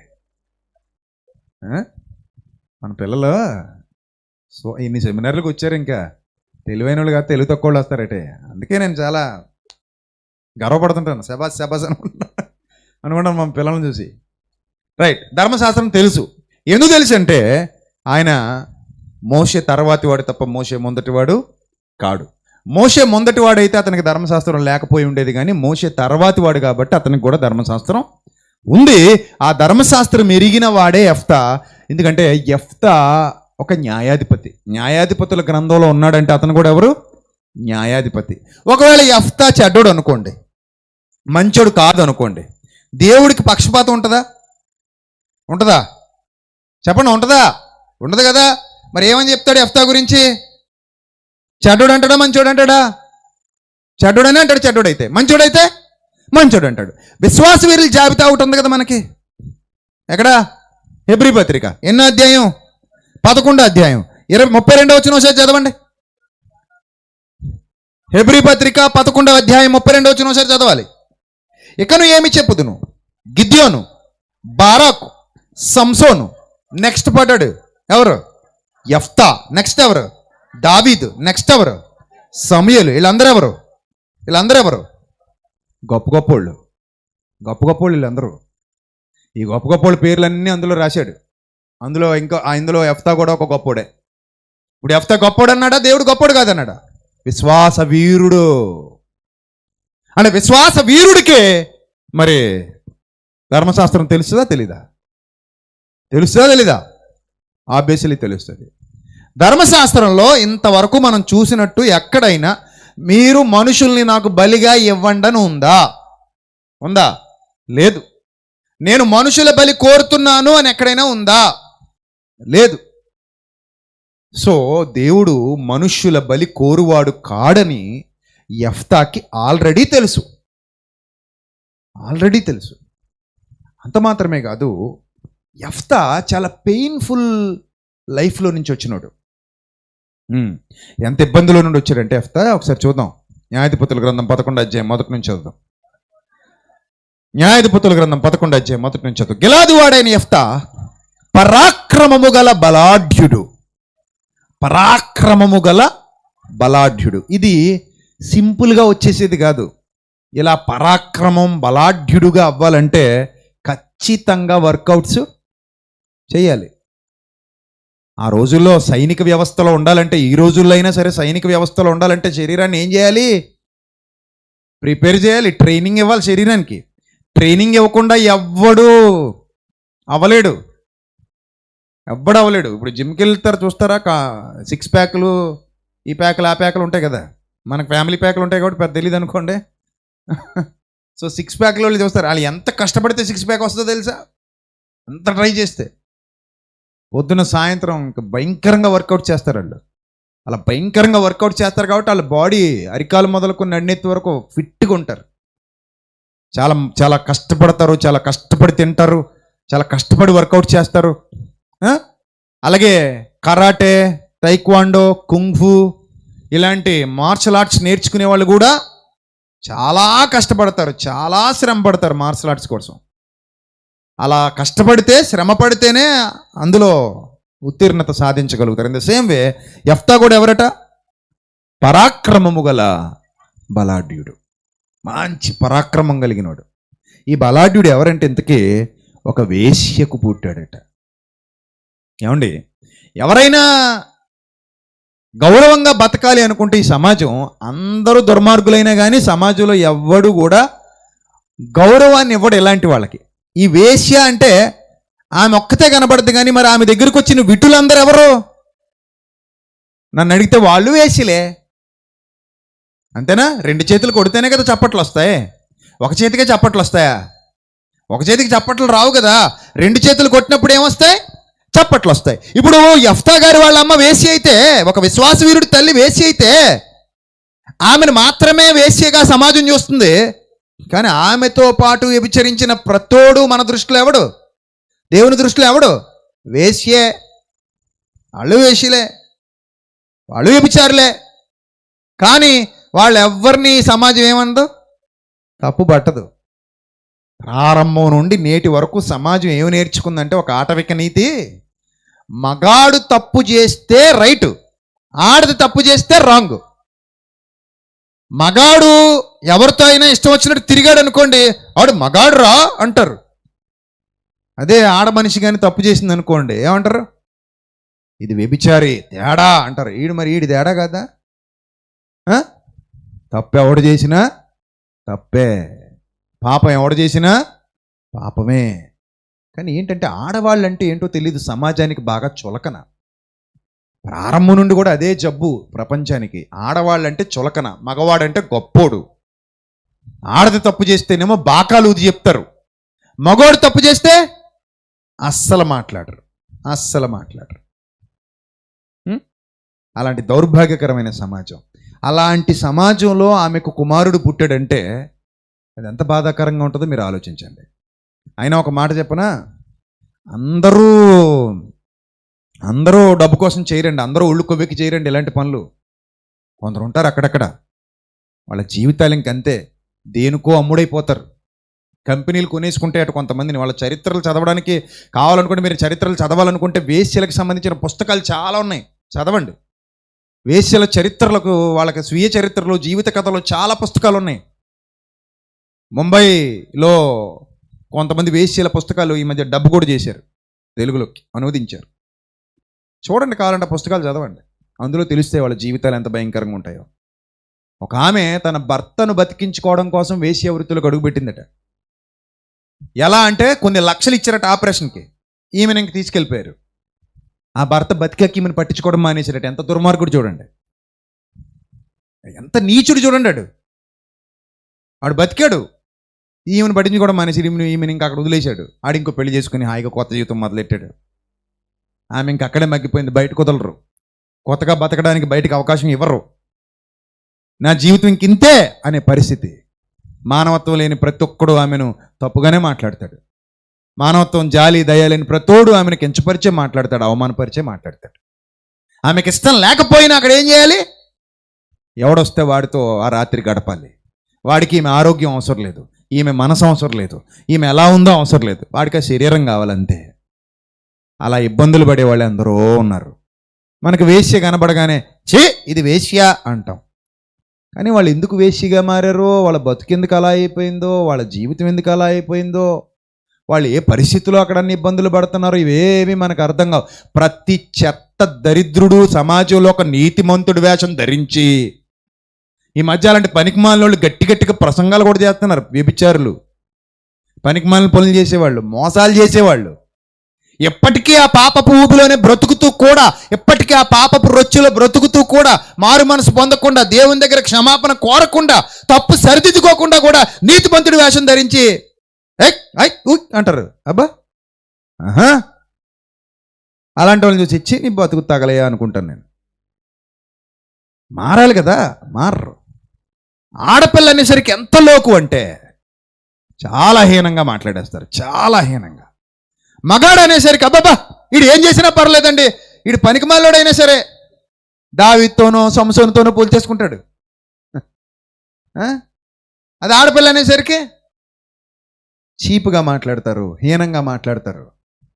కొన్ని సందర్భాల్లో నాకు నచ్చనం ఏంటంటే, ఆడపిల్లని మోసం చేస్తాడు, డబ్బుతో కొనేద్దామని చూస్తాడు. మగాడు మోసపోడట, వీళ్ళేనట మోసపోయేది. మరి ఆడపిల్లలే మోసపోతారు, మగాళ్ళు మోసపోరా? అబ్బాయి మగాళ్ళు మోసపోరాను, ఎందుకంటే సమాజం మగాడికి ఆ గౌరవం ఇచ్చేసింది. నువ్వు మోసం చేసేవాడివి బిడ్డ, మోసపోయేవాడివి కాదు బిడ్డ. అలాంటి స్థితిగతుల్లో ఎన్ని అవమానాలు భరించి ఉంటాడు. రే పతిత బిడ్డ అని ఎన్ని మాటలు అని ఉంటారో. యెఫ్తాని ఒక వేశ్యకు పుట్టావురా నువ్వు, మీ నాన్న ఎవడో తెలియదురా, ఎంతమంది పుట్టావో నువ్వు అంటారు. సమాజంలో చాలామందికి ఉన్న నీచమైన గుణం ఏంటంటే ఒక పదం వాడతారు, డాష్ కుడుక అని. నాకు చాలా చాలా అసహ్యంగా అనిపిస్తుంది అనమాట. అరే వాళ్ళ అమ్మని తిట్టడం ఏంటి దౌర్భాగ్యుడే? వాళ్ళ అమ్మ ఏం చేసింది నిన్ను? వాళ్ళ అమ్మ ఏం చేసింది? వాళ్ళ అమ్మని అనాల్సిన అవసరం ఏంటి? మీ అమ్మ నిన్ను ఎలా కన్నదో వాళ్ళ అమ్మ కూడా వాడిని అలాగే కంది. అమ్మని ఎందుకు తిడుతున్నావు? నిజంగా అమ్మను తిట్టే ప్రతి నీచుడు వాళ్ళ అమ్మని గౌరవించని వాడే. పరాయి వాడు అమ్మని తిడుతున్నావు అంటే మీ అమ్మ మీద నీకు గౌరవం లేదని అర్థం. అంతే మరి. ఇంకా అలాంటోడు ప్రతి ఒక్కడే అనుకుంటు నేను నాది ఉత్తమమైన పుట్టుక అనుకుంటు, నేను ఒక నాన్నకే పుట్టాను, వాడు మాత్రం 100 నాన్నలకు పుట్టాడు అనుకుంటాడు. ఒరే బుద్ధిహీనుడా, ఈ ప్రపంచంలో ఎవడు పుట్టినా ఒక నాన్నకే పుడతాడు. ఒక వేశ్యకు కొడుకు పుట్టినా కూడా ఒకడికే పుడతాడు. ఎందుకంటే ఒక పురుషుల్లో నుంచి కణం వచ్చి ఒక స్త్రీలోని కణంతో కలిసినప్పుడు ఒక బిడ్డ పిండం ఏర్పడుతుంది. 100 మంది పురుషుల కణాలు ఒక స్త్రీలోకి వచ్చి పిండంగా ఏర్పడడం జరగదు. ఆమె వేశ్య అయినా సరే ఒకడికే పుడతాడు కుమారుడు, 100 మందికి పుట్టడు. అది అర్థమైతే ఎవడు కూడా అమ్మను తిట్టే బూతు మాట మాట్లాడు. తప్పు. మనం మీకు గొడవలు అయితే మీరు తిట్టు చావండి. అమ్మల్ని ఎందుకు తిట్టడం? అమ్మలు ఏం చేశారు? మిమ్మల్ని కని తప్పు చేశారు అంతే. వాళ్ళు చేసిన తప్పు ఏమైనా ఉంటే మిమ్మల్ని కనడం ఒకటే, మిమ్మల్ని కని మీ చేత తిట్లు తింటున్నారు అంతే. వాళ్ళు తప్పు, అమ్మని తిట్టకూడదు. కానీ చాలామంది ఇదిగో ఆయన్ని కించపరుస్తున్నారట. ఏం చేస్తున్నారట? వారు యెఫ్తాతో అంటున్నారట, వారు పెద్దవారై కుమారులు కనుక, అతని గిలాదు భార్య అతని కుమారులు కనగా వారు పెద్దవారై. యెఫ్తాతో ఇతను ఎవరికి పుట్టాడట? ఎవరికి పుట్టాడని బైబిల్ చెప్తుంది, సృష్టికర్త చెప్తున్నాడు. ఎవరికి పుట్టాడు?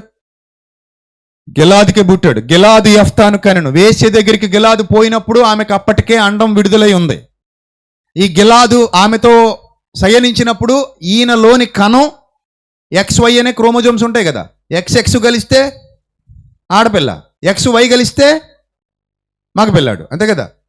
ఇప్పుడు Y వెళ్ళి గిలాదులో నుంచి Y వెళ్ళి ఆ వేశ్య అని ఎవరైతే ఒక స్త్రీ గురించి చెప్తున్నారో యెఫ్తా గారి తల్లి గారు, ఆమెలో ఉన్న Xతో కలిసింది.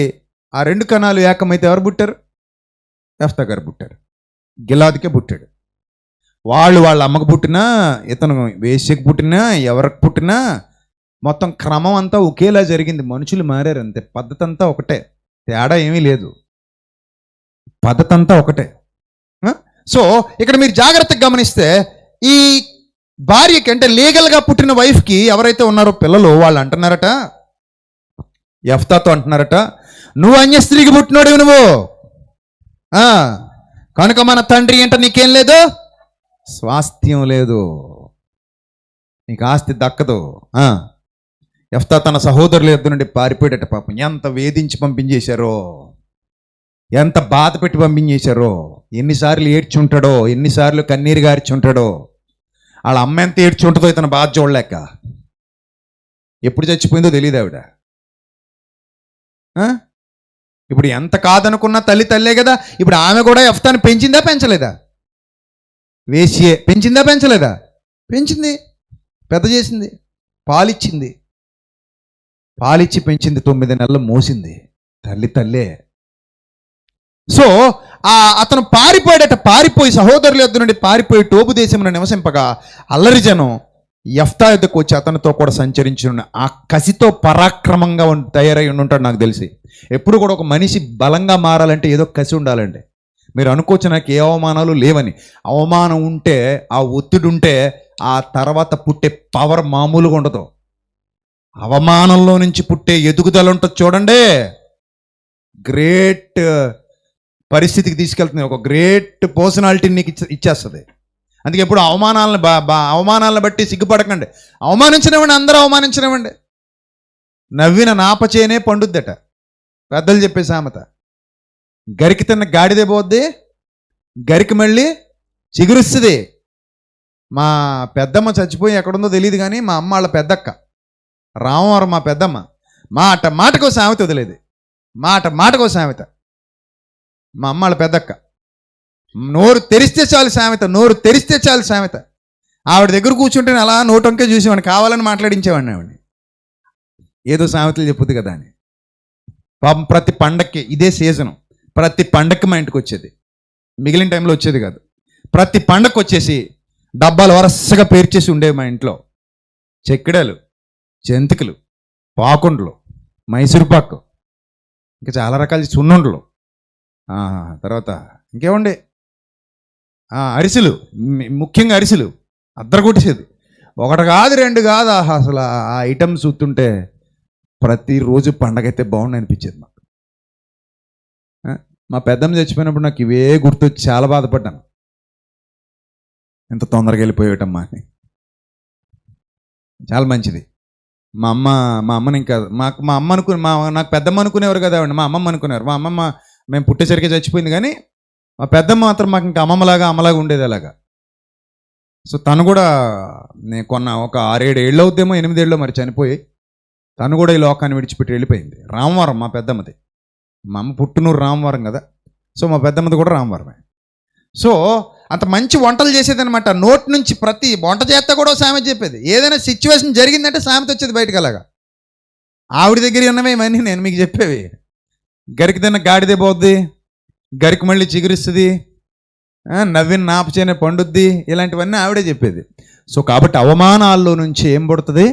బాధ్యత పుడుద్ది, కసి పుడుద్ది. సో యెఫ్తాని ఎంత అవమానించారో అంత పరాక్రమంగా తయారాడు. ఒక్కటే గుర్తుపెట్టుకో నా సోదర సోదరి, నిన్ను ఎవరైనా సరే ఎంత అవమానిస్తారో వాళ్ళని ఏమనుకో, నేను అవమానించని వాళ్ళని ఏమనుకో, నువ్వు ఎదిగి చూపించు. నీ గొప్పతనంతో నువ్వు మెట్లెక్కి చూపించు. నీ గొప్పతనంతో శిఖరాగ్రానికి చేరి నిలబడు. వాళ్ళు ఇంకా నీకు అక్కడ అవమానిస్తూ కనబడతా ఉంటారంతే, వాళ్ళు అక్కడే ఉంటారు, నువ్వు ఎక్కడికో పోతావు. అప్పుడు కాలర్ ఎగరేసి అక్కడ నిలబడెళ్ళి, ఏందిరా కోస్తున్నారని. నీ అవసరం వచ్చిన రోజు నిన్ను అవమానించినోడు కూడా నీ కాళ్ళ దగ్గరికి రావాల్సిందే. నీ అవసరం వచ్చిన రోజు నిన్ను అవమానించినోడు కూడా ఏం చేయాలి? నీ కాళ్ళ దగ్గరికి రావాలి. అలా నిలబడు. రాత్రి అదే మాట్లాడే ఆత్మగౌరవం గురించి. కృంగిపోకు. వాడికి అవమానించడం అలవాటు, నీకు ఎదిగిపోవడం అలవాటు. ఎదిగిపో. వాడికి అందనంత ఎత్తికి ఎదిగిపో. వాడు ఊహించనంత ఎత్తికి ఎదిగిపో. అంత ఎత్తుకి ఎదిగిపోయి అక్కడ నిలబడి అప్పుడు వెనక్కి తిరిగి చూడు, ఆడు ఇంకా అక్కడెక్కడో నిలబడి మురుగుతానే ఉంటాడు. ఆడికి అదే వచ్చు, కానీ నువ్వు ఆల్రెడీ ఎక్కడికో వెళ్ళిపోయి కూర్చుండిపోయావు. అది విజయం అంటే. ఇప్పుడు యెఫ్తా చేసింది కూడా అదే. పరాక్రమము గల బలాఢ్యుడు, అదొక్కటే ఆయనకున్న గొప్ప క్వాలిఫికేషన్.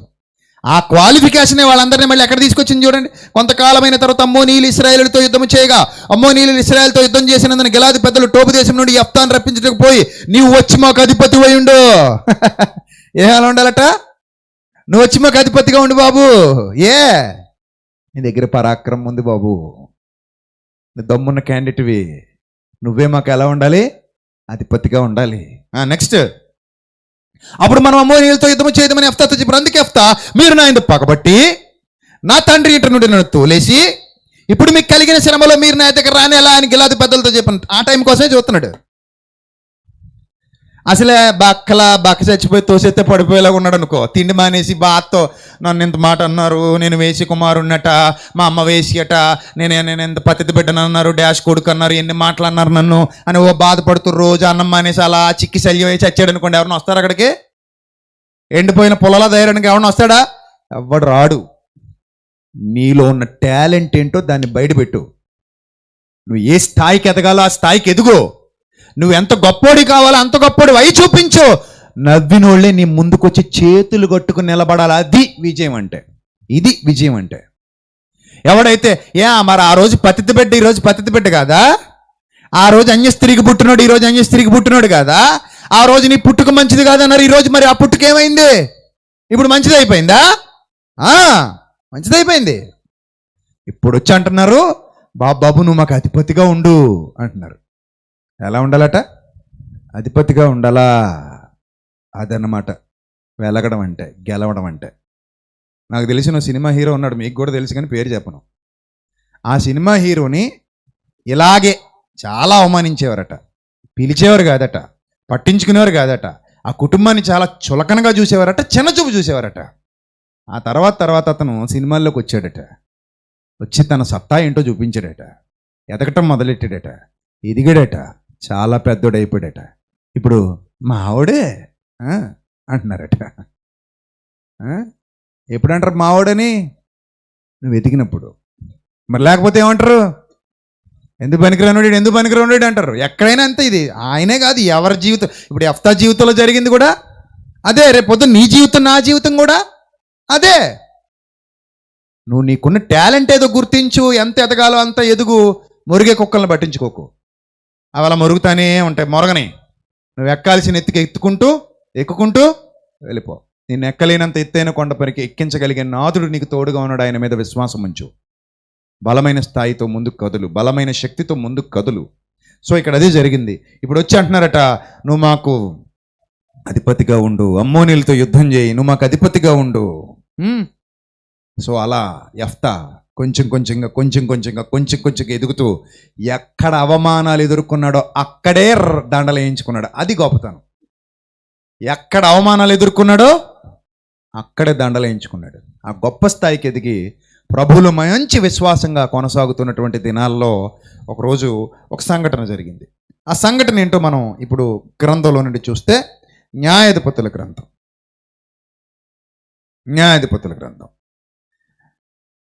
అదే అధ్యాయం 11వ అధ్యాయం 29వ వచనం. న్యాయాధిపతుల గ్రంథం 11వ అధ్యాయం 29వ వచనం చదవండి. యెహోవా ఆత్మ యెఫ్తా మీదికి రాగా. ఈ పాయింట్ అందరూ అండర్లైన్ చేసుకోవాలి. యెహోవా ఆత్మ యెఫ్తా మీదికి రాగా. ఆత్మ వచ్చినప్పుడు కన్ఫ్యూజన్స్ ఉంటాయా? ఆత్మ నడిపింపు ఉన్నవాడు కన్ఫ్యూజ్ అవుతాడా? అవడు. ఆత్మ నడిపింపు ఉన్నవాడు ఎప్పుడు కూడా బలంగా ఉంటాడు. అందుకే విశ్వాస వీరుల జాబితాలో ఉన్నాడు. యెహోవా ఆత్మ యెఫ్తా మీదికి రాగా అతడు గిలాదులోను మనష్షేలోను సంచరించుచు గిలాదు మిస్పేలో సంచరించి గిలాదు మిస్పే నుండి అమ్మోనీయుల యొద్దకు సాగెను. అప్పుడు యెఫ్తా యెహోవాకు మొక్కుకొనెను. ఆత్మ నడిపింపులో ఉండగానే మొక్కుకుంటున్నాడు. అతని మీదకి ఆత్మ వచ్చే, పరిశుద్ధాత్మ వచ్చి ఉన్నాడు అప్పటికే. చదవండి బైబిల్, జాగ్రత్తగా చదవండి. పరిశోధన అంటే ఇంత లోతుకి వెళ్ళిపోవాలి. పరిశోధన అంటే ఎలా ఉండాలి? బైబిల్లో డెప్త్కి వెళ్ళిపోతుండాలి, డెప్త్కి. ఇప్పుడు పరిశుద్ధాత్ముడు ఎవరి మీద ఉన్నాడు? యెఫ్తా మీద ఉన్నాడు. యెఫ్తా పేరు మీకు ఎక్కడ కనబడింది? విశ్వాస వీరుల జాబితాలో కనబడింది. అందులో గొప్ప గొప్ప వాళ్ళ పేర్ల మధ్యలో ఈయన పేరు కూడా దేవుడు వ్రాయించాడు. కొన్ని వేల సంవత్సరాల తర్వాత పౌలు గారు రాశారు. అది కొన్ని వేల సంవత్సరాల తర్వాత మళ్ళీ అదే పరిశుద్ధాత్మ ప్రేరణతో ఆ మాట వ్రాయబడింది. రైట్. ఇప్పుడు చూద్దాం అక్కడ. ఎట్లనగా నీవు నా చేతికి అమ్మోనీయులను నిశ్చయముగా అప్పగించినడలా నేను అమ్మోనీయుల యొద్ద నుండి క్షేమముగా తిరిగి వచ్చినప్పుడు నన్ను ఎదుర్కొనుటకు నా ఇంటి ద్వారము నుండి బయలుదేరి వచ్చినదేదో అది యెహోవాకు ప్రతిష్ఠితమగును. జాగ్రత్తగా చూడాలి. నన్ను ఎదుర్కొనుటకు నా ఇంటి ద్వారము నుండి బయటికి వచ్చినదేదో అది యెహోవాకు ప్రతిష్ఠితమగును. నెక్స్ట్, మరియు దహన బలిగా దానిని అర్పించదనెను. జాగ్రత్తగా చదవండి. అది యెహోవాకు ప్రతిష్ఠితమగును మరియు దహన బలిగా దానిని అర్పించదనెను. ఇక్కడ ఆ వచ్చేదాన్ని ప్రతిష్ఠ చేసి ఏం చేయాలి? ఇప్పుడు దహన బలి ఇవ్వాలి. ఆ వచ్చేదాన్ని ప్రతిష్ఠ చేసి ఏం చేయాలి? దహన బలి ఇవ్వాలి. అంతేనా? అంతే. మన బైబిలు ఏ భాషలో నుండి వ్రాయబడింది? ఆదిమ హీబ్రూ గ్రీకు భాషల్లో నుండి భాషాంతరం చేయబడింది. ఉందా లేదా మన బైబిల్లో ఆ విషయం? ఉందా లేదా చూడండి ఒకసారి. చేర్పేశారా? ఉందా? ఒకసారి తీయండి, అందరూ ముందు తీయండి.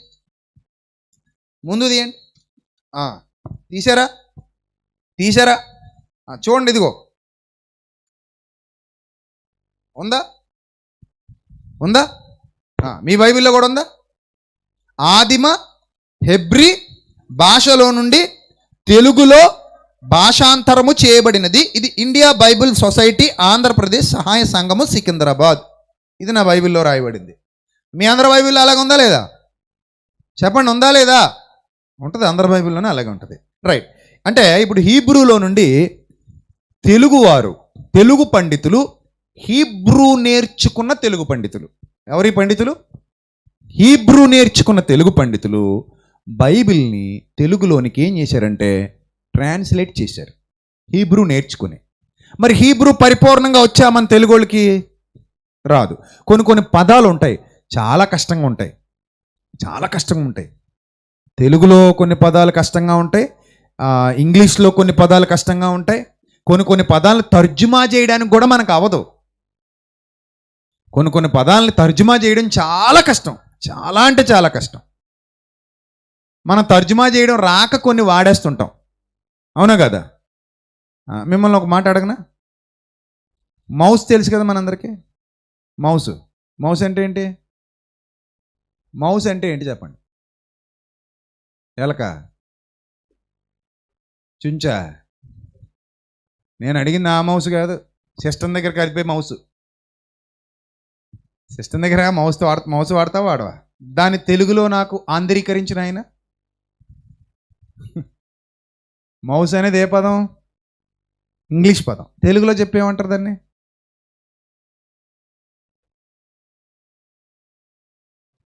తెలీదు, మనకి తెలీదు, నాకు కూడా తెలీదు. దానికి ఇప్పుడు ఏదో కొత్త పదాన్ని ఏం చేయాలి? ట్రై చేయాలి. ఇప్పుడు నన్ను ఎవడైనా అనువదించిన ఆయన అన్నాడు అనుకో, సందర్భాన్ని అర్థం చేసుకుని ఆ సందర్భానుసారంగా నాకు అర్థమయ్యే పదం ఏదైనా తెలుగులో దొరికితే దాన్ని పెడతాను ఇక్కడ. మౌస్ కంప్యూటర్ని కదిలించడానికి వాడే బిళ్ళ. కంప్యూటర్ని ఆపరేట్ చేయడానికి వాడేటువంటి ఒక బిళ్ళ అనాలి తప్ప మౌస్ అంటే ఇప్పుడు తెలుగులో ఎగ్జాక్ట్గా ట్రాన్స్లేట్ చేయాలి అంటే మనకు అవుతుందా? అవుతుంది. మరి ఇలాంటి టిపికల్ సిచ్యువేషన్స్ హీబ్రూలోంచి తెలుగులోకి రాసేటప్పుడు వాళ్ళకి కూడా వస్తాయా రావా? ఇప్పుడు వస్తాయి రావా? బోలెడన్ని వస్తాయి. ఇంగ్లీష్లోంచి తెలుగులోకి ట్రాన్స్లేట్ చేయాలన్నా, తెలుగులోంచి ఇంగ్లీష్లోకి ట్రాన్స్లేట్ చేయాలన్నా చాలా కష్టం అండి. కొన్ని ప్రొనౌన్సియేషన్స్ ఒకేలా ఉంటాయి. మౌస్ అంటే చుంచు అనొచ్చు, కంప్యూటర్కి వాడేది కూడా అనొచ్చు. ఈ కంప్యూటర్కి వాడేది కూడా కొంచెం చూడడానికి చుంచులాగే ఉంటుంది కాబట్టి దానికి ఆ పేరు పెట్టేసి ఉంటారు. చీకట్లో చూస్తే మనకు చుంచో మౌసో తెలీదు కింద పడేస్తే. కొంచెం వైర్ కూడా ఉంటుంది తోకలా దానికి. ఇప్పుడంటే వైర్లెస్ వచ్చాయి, కానీ పాత వాటికి ఏముంటాయి? వైర్లు ఉంటాయి. అది పట్టుకెళ్ళి చీకట్లో పడేసామనుకోండి, మీకు ఎలా కనబడుద్ది? ఏముండో కర్ర తీసుకురండి చుంచి వచ్చిందంటావు నువ్వు చీకట్లో అయితే. కాబట్టి ఆ ఆకారం అలా ఉందని ఆ పేరు పెట్టి. అలాగే ఎన్నో కొన్ని వందలు ఉన్నాయండి, మనం ట్రాన్స్లేట్ చేయలేం. కొన్ని వందలు ఉన్నాయి, ట్రాన్స్లేట్ చేయలేం. చేయాలంటే చాలా కష్టం. అలాంటివి ఎన్నో, ఒకటి కాదు రెండు కాదు. కొన్ని పదాలు అయితే ఇంగ్లీష్లో మనం చాలా చక్కగా వాడుకుంటూ వెళ్ళిపోతాం. దీన్ని తెలుగులో ఏమంటారు చెప్పండి? చాలామందికి తెలీదు. మనకు మొబైల్ అని మాత్రమే తెలుసు, ఫోన్ అని తెలుసు, సెల్ ఫోన్ అని తెలుసు. తెలుగులో చరవాణి అంటారు. ఎంతమందికి తెలీదో చేయొద్దంటే, నాకు తెలియదు అన్న వాళ్ళు చేయొద్దండి. చూసారు ఎన్ని చేతులు లేచాయా? చాలామందికి తెలీదు. సో అలాంటివి ఎన్నో ఉంటాయి, ఎన్నో, ఒకటి కాదు రెండు కాదు, బోలెడు. ఇప్పుడు మనం చెప్పుకుంటూ పోతే వరుసగా వస్తానే ఉంటాయి కదా, రైట్? కాబట్టి ఇప్పుడు హీబ్రూలో నుంచి తెలుగులోకి ట్రాన్స్లేట్ చేసేటప్పుడు కూడా వాళ్ళకు కొన్ని పదాలు అర్థం కాకపోతే వాళ్ళకి అర్థమైన భాషలో రాసేసి కింద పుట్నోట్లో మనకి కొంత ఇన్ఫర్మేషను ఇంకా ఎక్స్ట్రాగా ఇవ్వడం అనేది తెలుగు బైబిల్లో చేశారు. అలాగే కొన్ని సందర్భాల్లో తప్పులు కూడా దొరిలేశాయి. తెలుగు బైబిల్లో కొన్ని తప్పులు కూడా రాసేశారు. ఆ తప్పులు ఎలా ఉంటాయి అనేది కూడా మనం బైబిల్లో చూస్తే అపోస్తలుల కార్యాలు ఒకసారి చూద్దాం. అపోస్తలుల కార్యాలు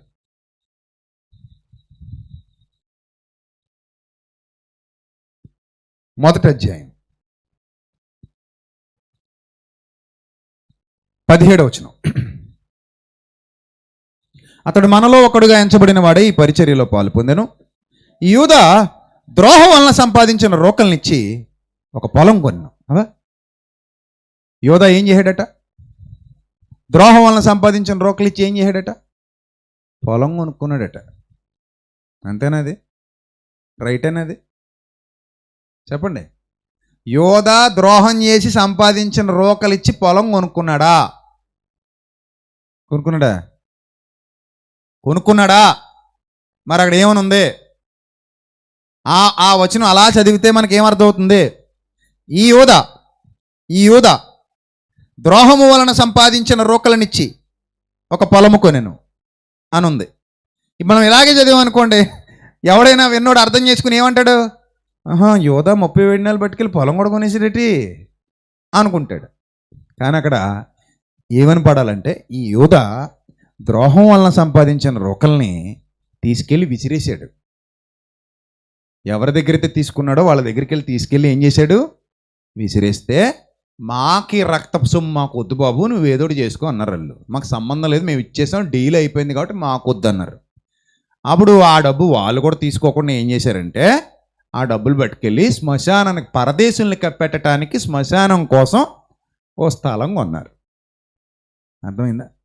మరి ఇంత సింపుల్గా అపోస్తలుల కార్యాలు ఇలా రాసేస్తే మనం ఏమనుకోవాలి? ఇప్పుడు కొత్తోడు చదివితే ఏమనుకుంటాడు?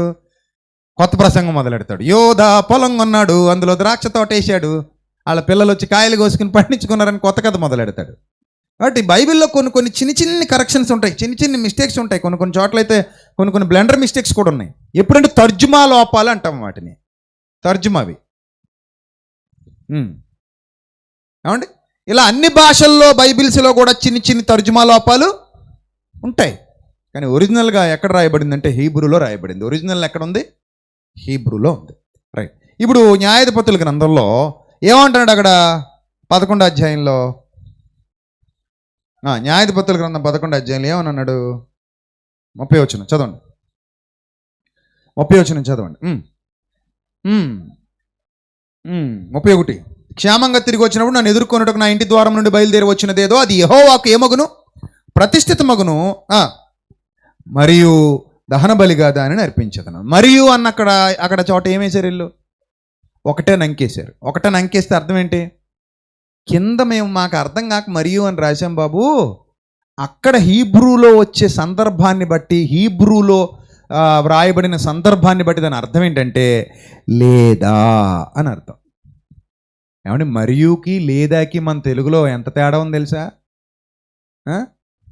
నేను నిన్ను కొడతాను మరియు తిడతాను అంటే రెండూ చేస్తానని అర్థం. నేను నిన్ను కొడతాను లేదా తిడతాను అంటే ఏదో ఒకటే చేస్తానని అర్థం. ఎంత మారిపోయిందండి? మారిందా మారలేదా? నేను నిన్ను కొడతాను మరియు తిడతాను అంటే రెండు చేస్తానండి. నేను నిన్ను కొడతాను లేదా తిడతాను అంటే ఏదో ఒకటే చేస్తానండి. మరి ఇక్కడ మరియు లేదా అని ఒకటేసాడంటే మనల్ని ఏం చేయాలని ఈయన? బుర్ర పగలగొట్టుకోవాలని. మరియు లేదాక సంబంధం ఉందా? మరియుకి అర్థం లేదానా? మరియు అనే పదానికి నానార్థాల్లో ఎక్కడైనా లేదా అనే పదం కనబడద్దా? తెలుగు వ్యాకరణంలో కనబడదు. కానీ ఇక్కడ మరియు అంటే దానికి సరైన అర్థం ఏంటంటే కింద రాశాడు లేదా అనట. మన తెలుగుకి అన్ని తిప్పలు ఉన్నాయి, వాళ్ళ హీబ్రూలో ఎన్ని తిప్పలు ఉన్నాయో వాళ్ళకి తెలియాలి. ఇంగ్లీష్లో ఇంకా తిప్పలకు లోటే లేదు. ఇంగ్లీష్ అంటేనే తిప్పల భాష, తలతిక్క భాష. ఉన్నవి 26 అక్షరాలే కానీ అందులో ఉన్న తిప్పలో తల తిప్పలో ఒకటి కాదు రెండు కాదు, ఒకే పదానికి బోలెడు అర్థాలు ఇస్తుంటారు వాళ్ళు. ఒకే పదానికి బోలెడన్ని అర్థాలు ఉంటాయి ఉండవా? ఇంగ్లీష్లో బోలెడన్ని ఒక్కొక్క పదం చదివామనుకోండి, ఈ పదం ఈ సందర్భంలో ఎలా వాడాలి, ఇంకో సందర్భంలో మరోలా వాడాలి. ఈ సందర్భంలో ఒకదానికి ఉపయోగించాలి, మరో సందర్భంలో మరో దానికి ఉపయోగించాలి. అలా ఉంటాయి కొన్ని పదాలు. కాబట్టి ఇప్పుడు హీబ్రూలో ఇక్కడ మరియు అన్న దగ్గర లేదా అని ఇచ్చారంటే ఇక్కడ మనం గమనించాల్సింది ఏంటంటే, జాగ్రత్తగా చదవండి. అప్పుడు నేను ఇంటికి ఎదుర్కోవడం, నా ఇంటి ద్వారం నుండి బయలుదేరి వచ్చినదేదో అది యెహోవాకు ప్రతిష్ఠితమగును లేదా ప్రతిష్ఠితమగును లేదా దహన బలిగా దానిని అర్పించదను. ఇక్కడ పరిశుద్ధాత్మతో నిండిన వాడుగా ఉన్నటువంటి యెఫ్తా ఏ దృష్టితో ఈ మాట అని ఉంటాడు? ఇంట్లోంచి బయటకు వచ్చేదంటే ఏ గొర్రెో పశువో మేకో ఎద్దో ఏదో ఒకటి బయటకు వస్తుంది. ఎందుకు అలాగ అనుకుని ఉంటాడు అని అంటే, పూర్వపు దినాలలో ప్రతి ఇంటి ముందు పశువుల శాలలు ఉండేవి. పశువుల శాల దాటుకునే ఇంట్లోకి వెళ్తారు. పూర్వపు ప్రజలందరూ కూడా పశువుల శాలలో నుండే ఇంట్లోకి వెళ్తారు. మనకు కూడా చూడండి, మన పల్లెటూరు వాతావరణంలో ఇప్పుడంటే బిల్డింగ్లు కట్టేసుకున్న మారిపోయింది, కానీ మన చిన్నతనంలో పల్లెటూరులు ఇల్లు ఎలా ఉండేవి? వెనక ఇల్లు ముందు పశువుల దొడ్డే, వెనకిందు ఇల్లు ముందు పశువుల దొడ్డే. ఇంట్లోకి ఎంటర్ అవగానే ముందేం కనబడేవి మనకి? పశువులు. అది దాటుకుంటే ఇంకో గుమ్మం, ఆ గుమ్మలోంచి లోపలికి వెళ్తే నివాసం. పొద్దున లేచి దొడ్లోకి వెళ్ళి ఏమి ఇప్పుకొచ్చేవారు? పాలు ఇప్పుకొచ్చేవారు. బాగా పెద్దోళ్ళు ఉన్నారనుకోండి కొంచెం దూరంగా దొడ్డు ఉండేది, కొంతమంది సామాన్యులు ఉన్నారనుకోండి ఇంట్లోనే దొడ్డు ఉండేది, అందులోనే గేదెలు కట్టుకునేవారు, అక్కడే పాలు పిండుకునేవారు.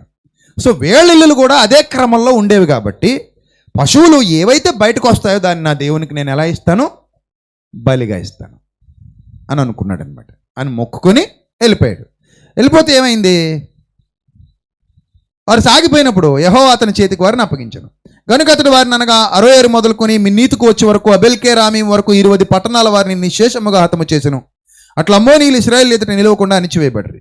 యెఫ్తా మిస్పాలోనున్న తన ఇంటికి వచ్చినప్పుడు అతని కుమార్తె తంబుర్లతోనూ నాట్యముతోనూ బయలుదేరి అతన్ని ఎదుర్కొని ఊహించని ఒక సంఘటన జరిగింది. అతను వస్తున్నాడు, అందరితో చెప్పుకుంటూ వస్తున్నాడు. ఎవడైనా మొక్కుకున్నప్పుడు ఏం చేస్తాడు? ఇప్పుడు మరి ఇదిగో భలే కొట్టామండి యెఫ్తా గారు, మీకు మీరే సాట్ అండి, మీకు తిరిగి లేదండి బాబు అంటారు మరి వెనకాల. అప్పుడు దాకా తిట్టిన వాళ్ళు ఇప్పుడు ఏం చేయాలి? డప్పు కొట్టాలంతే. నువ్వు ఎదిగిన తర్వాత ఎవడైనా డప్పు కొట్టాల్సిందే, గుర్తుపెట్టుకో. ఎదిగితే ఉండే కిక్కే వేరు. అందుకే మన పిల్లలకి ఎప్పుడు చెప్తాను, అరే నాయన, మీ నాన్న రిక్షా దొక్కాడని మీరు రిక్షాలు దొక్కకండి, మీ నాన్న పెయింట్ పని చేశాడని మీరు పెయింట్ పని చేయకండి, మీ నాన్న ఏదో చేసి మీకు కష్టపడి ట్రాక్టర్ నడిపో లేకపోతే బంటా పని చేసో మిమ్మల్ని చదివించాడని మీరు అలా ఉండకండి. ఆడపిల్లలు కానీ మగపిల్లలు కానీ చదువుకున్నారంటే మీ నాన్న పెట్టుబడికి రెట్టింపు తిరిగి ఇవ్వాలి మీ నాన్నకి. నీ విజయం ఏంటి చెప్పనా? మీ నాన్న చేత పని మానిపించేసి కూర్చోబెట్టి పోషించాలి. అది నువ్వు సాధించాల్సిన విజయం. చదివితే అలా చదువు, అంతేగాని ఇంటర్లో హెచ్ఈసి తీసుకుని సిఈసి తీసుకుని దిక్మాల చదువులు చదివేసి ఇంట్లో వాళ్ళ చేత డబ్బులు ఖర్చు పెట్టించేసి అలా చేయకు. కొడితే గట్టి కొట్టు, ఏదైనా సరే గట్టిగా చదువు. మీ నాన్న కాళ్ళు ఎగరేసేయాలంతే, నా కొడుకు నా కూతురు అని చెప్పుకోవాలి. చదివితే అలా చదవండి. లేకపోతే 5వ తరగతిలోనే మానేసి పొద్దులు లెక్కలు రాసుకోవడం వచ్చేది, అప్పటికే సరిపోద్ది మీకు. గిన్నెలు దొంగకోండి, అప్పుడే వెళ్ళిపోండి బంటా పనికి వెళ్ళిపోతే. మీ అమ్మా నాన్నలు అప్పుల పాలు చేసేసి బంటా పనికి వెళ్ళకండి. అప్పుడు ఆటోలు కొనుక్కోకండి, అప్పుడు రిక్షాలు దొక్కండి.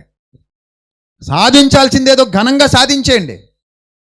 అప్పుడు ఆడపిల్లలకు కూడా వచ్చి అంటారు, అన్నయ్య పెళ్లి చేసేద్దాం అనుకుంటున్నా, ఎంత నాన్న వయసు 16 ఏళ్ళని, బుద్ధి జ్ఞానం లేదా నీకు అంటాను నేను. ఎందుకు పెళ్లి చేసేస్తావు? అందుకనే ఎంతసేపు చదివించావు నువ్వు. అమ్మాయి అయితే పెళ్లి చేసేయాలా? ఆ అమ్మాయి కాళ్ళ మీద నిలబడమని చెప్పు.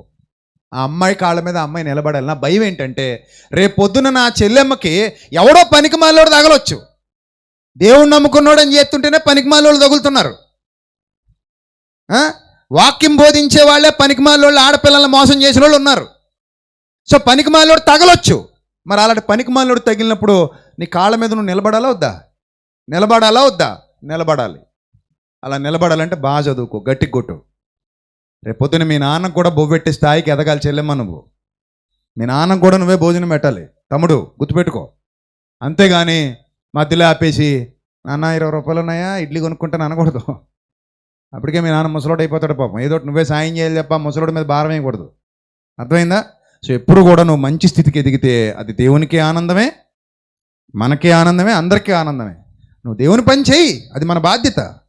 నువ్వు మంచి పని మంచి స్థితికి ఎదిగి చెయ్యి, గొప్ప స్థితికి ఎదిగి చెయ్యి, ఎవరో కాదంటారు. అర్థమైందా? రైట్, పాయింట్కి వద్దాం.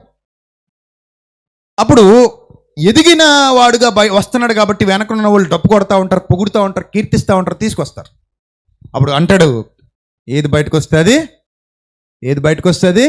బలిచ్చేద్దాం, పదండి పోదాం బలిచ్చేద్దాం. బలిచ్చేస్తే మరి అందరు తినొచ్చు కదా. కొవ్వింది వచ్చింది అనుకోండి, అబ్బా పండగ. ఇంకా దేవుడికి బలేసి దేవుడి పేరు మీద ఎవరు తినేస్తారు? ఇల్లు తినేస్తారు, అంతే కదా మరి. సో హ్యాపీగా వెళ్ళిపోతున్నారు. లోపలికి వెళ్ళిపోతుంటే ఊహించని సంఘటన జరిగింది.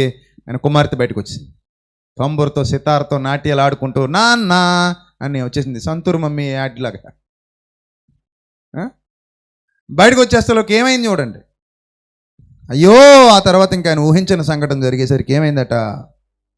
అయ్యో నా కుమారి, నీవు నన్ను బహుగా కృంగజేసింది. బట్టలు చింపేసుకున్నాడట అతనికి. ఎందుకంటే ఇంటికి వచ్చిన అతని కుమార్తె బయటకు వస్తే ఆమె కాక అతనికి మగ సంతానమే కానీ ఆడ సంతానమే కానీ లేదనమాట. ఒక్కతే కూతురు మా ఆవిడలాగా, వెనక ముందు ఎవరు లేరు. వాళ్ళ ఇంటికి ఇంకా ఒక్కతే కూతురు, ఆడ సంతానం లేదట, ఇంకా ఆవిడ కాక మగ సంతానం లేదట, ఒకతే కూతురు. కాబట్టి అతడు ఆమెను చూచి తన బట్టలు చింపుకొని, అయ్యో నా కుమారి, నీవు నన్ను బహుగా కృంగజేసితివి, నీవు నన్ను తల్లడింపజేయు వారిలో ఒకతవై ఉన్నావు. నేను యెహోవాకు మాటిచ్చి ఉన్నాను కనుక వెనక తీయలేను.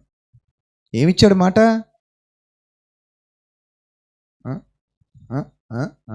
మరి అదే మరి ఏమిచ్చాడు మాట? పైన చదవండి. నా ఇంటి ద్వారం నుండి బయలుదేరి వచ్చినది ఏదో అది యెహోవాకు ప్రతిష్ఠితం.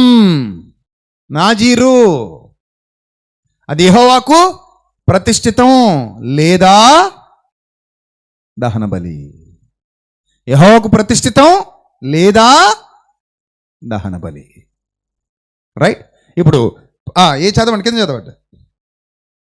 నేను యెహోవాకు మాట ఇచ్చి ఉన్నాను కనుక వెనుక తీయలేననగా అది విశ్వాసం. విశ్వాస వీరుడు. నేను దేవుడికి మాట ఇచ్చేసాను, ఇంకా వెనక్కి తీయలేను, నేను ప్రతిష్ఠ చేసేయాల్సిందే. ఇంతకీ ప్రతిష్ఠ అంటే ఏంటి?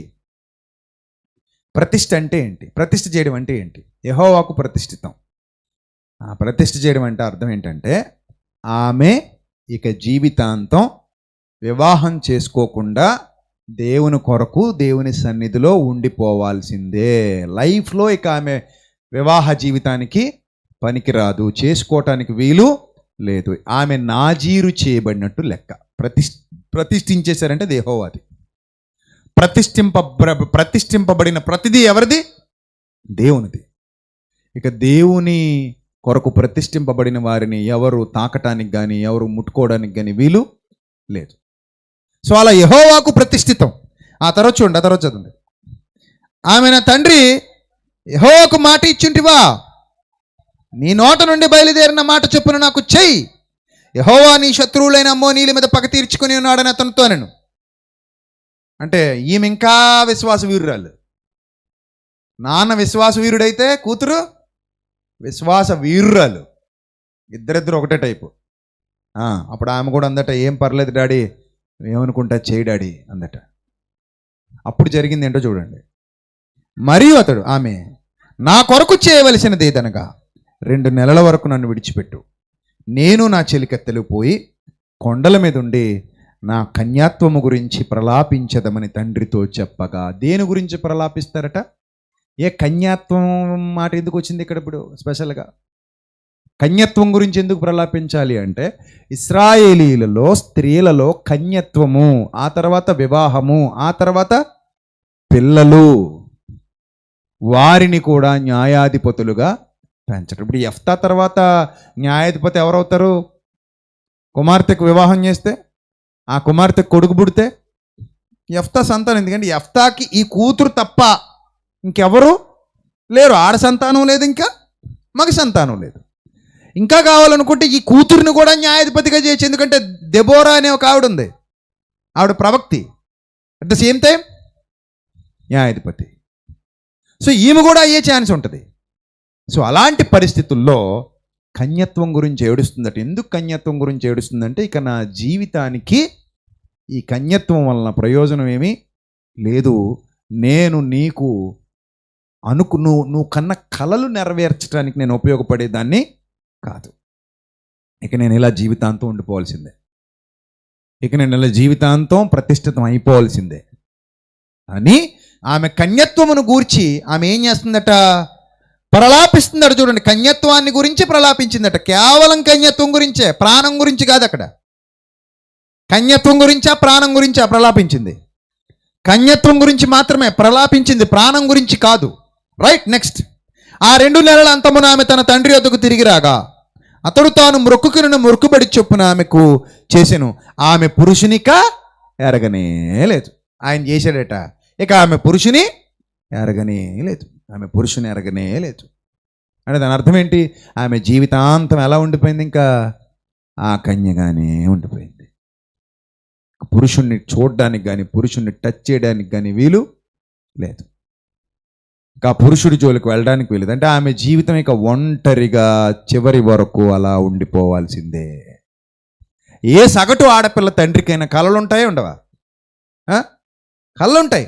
నేను ఆ కూతురికి వివాహం చేయాలి, కూతురిని బాగా చూసుకోవాలి, ఆమె లైఫ్ బాగుండాలి. ఏ ఆడపిల్లకైనా కళ్ళు ఉంటాయో ఉండవా? ఉంటాయి. ఒకవేళ అప్పటికే ఎవరినైనా ఇష్టపడి ఉందో అనుకోండి, అంటే మనకు తెలీదు, ఒకవేళ ఉందో అనుకోండి, ఏమైనా ఏంటి పరిస్థితి?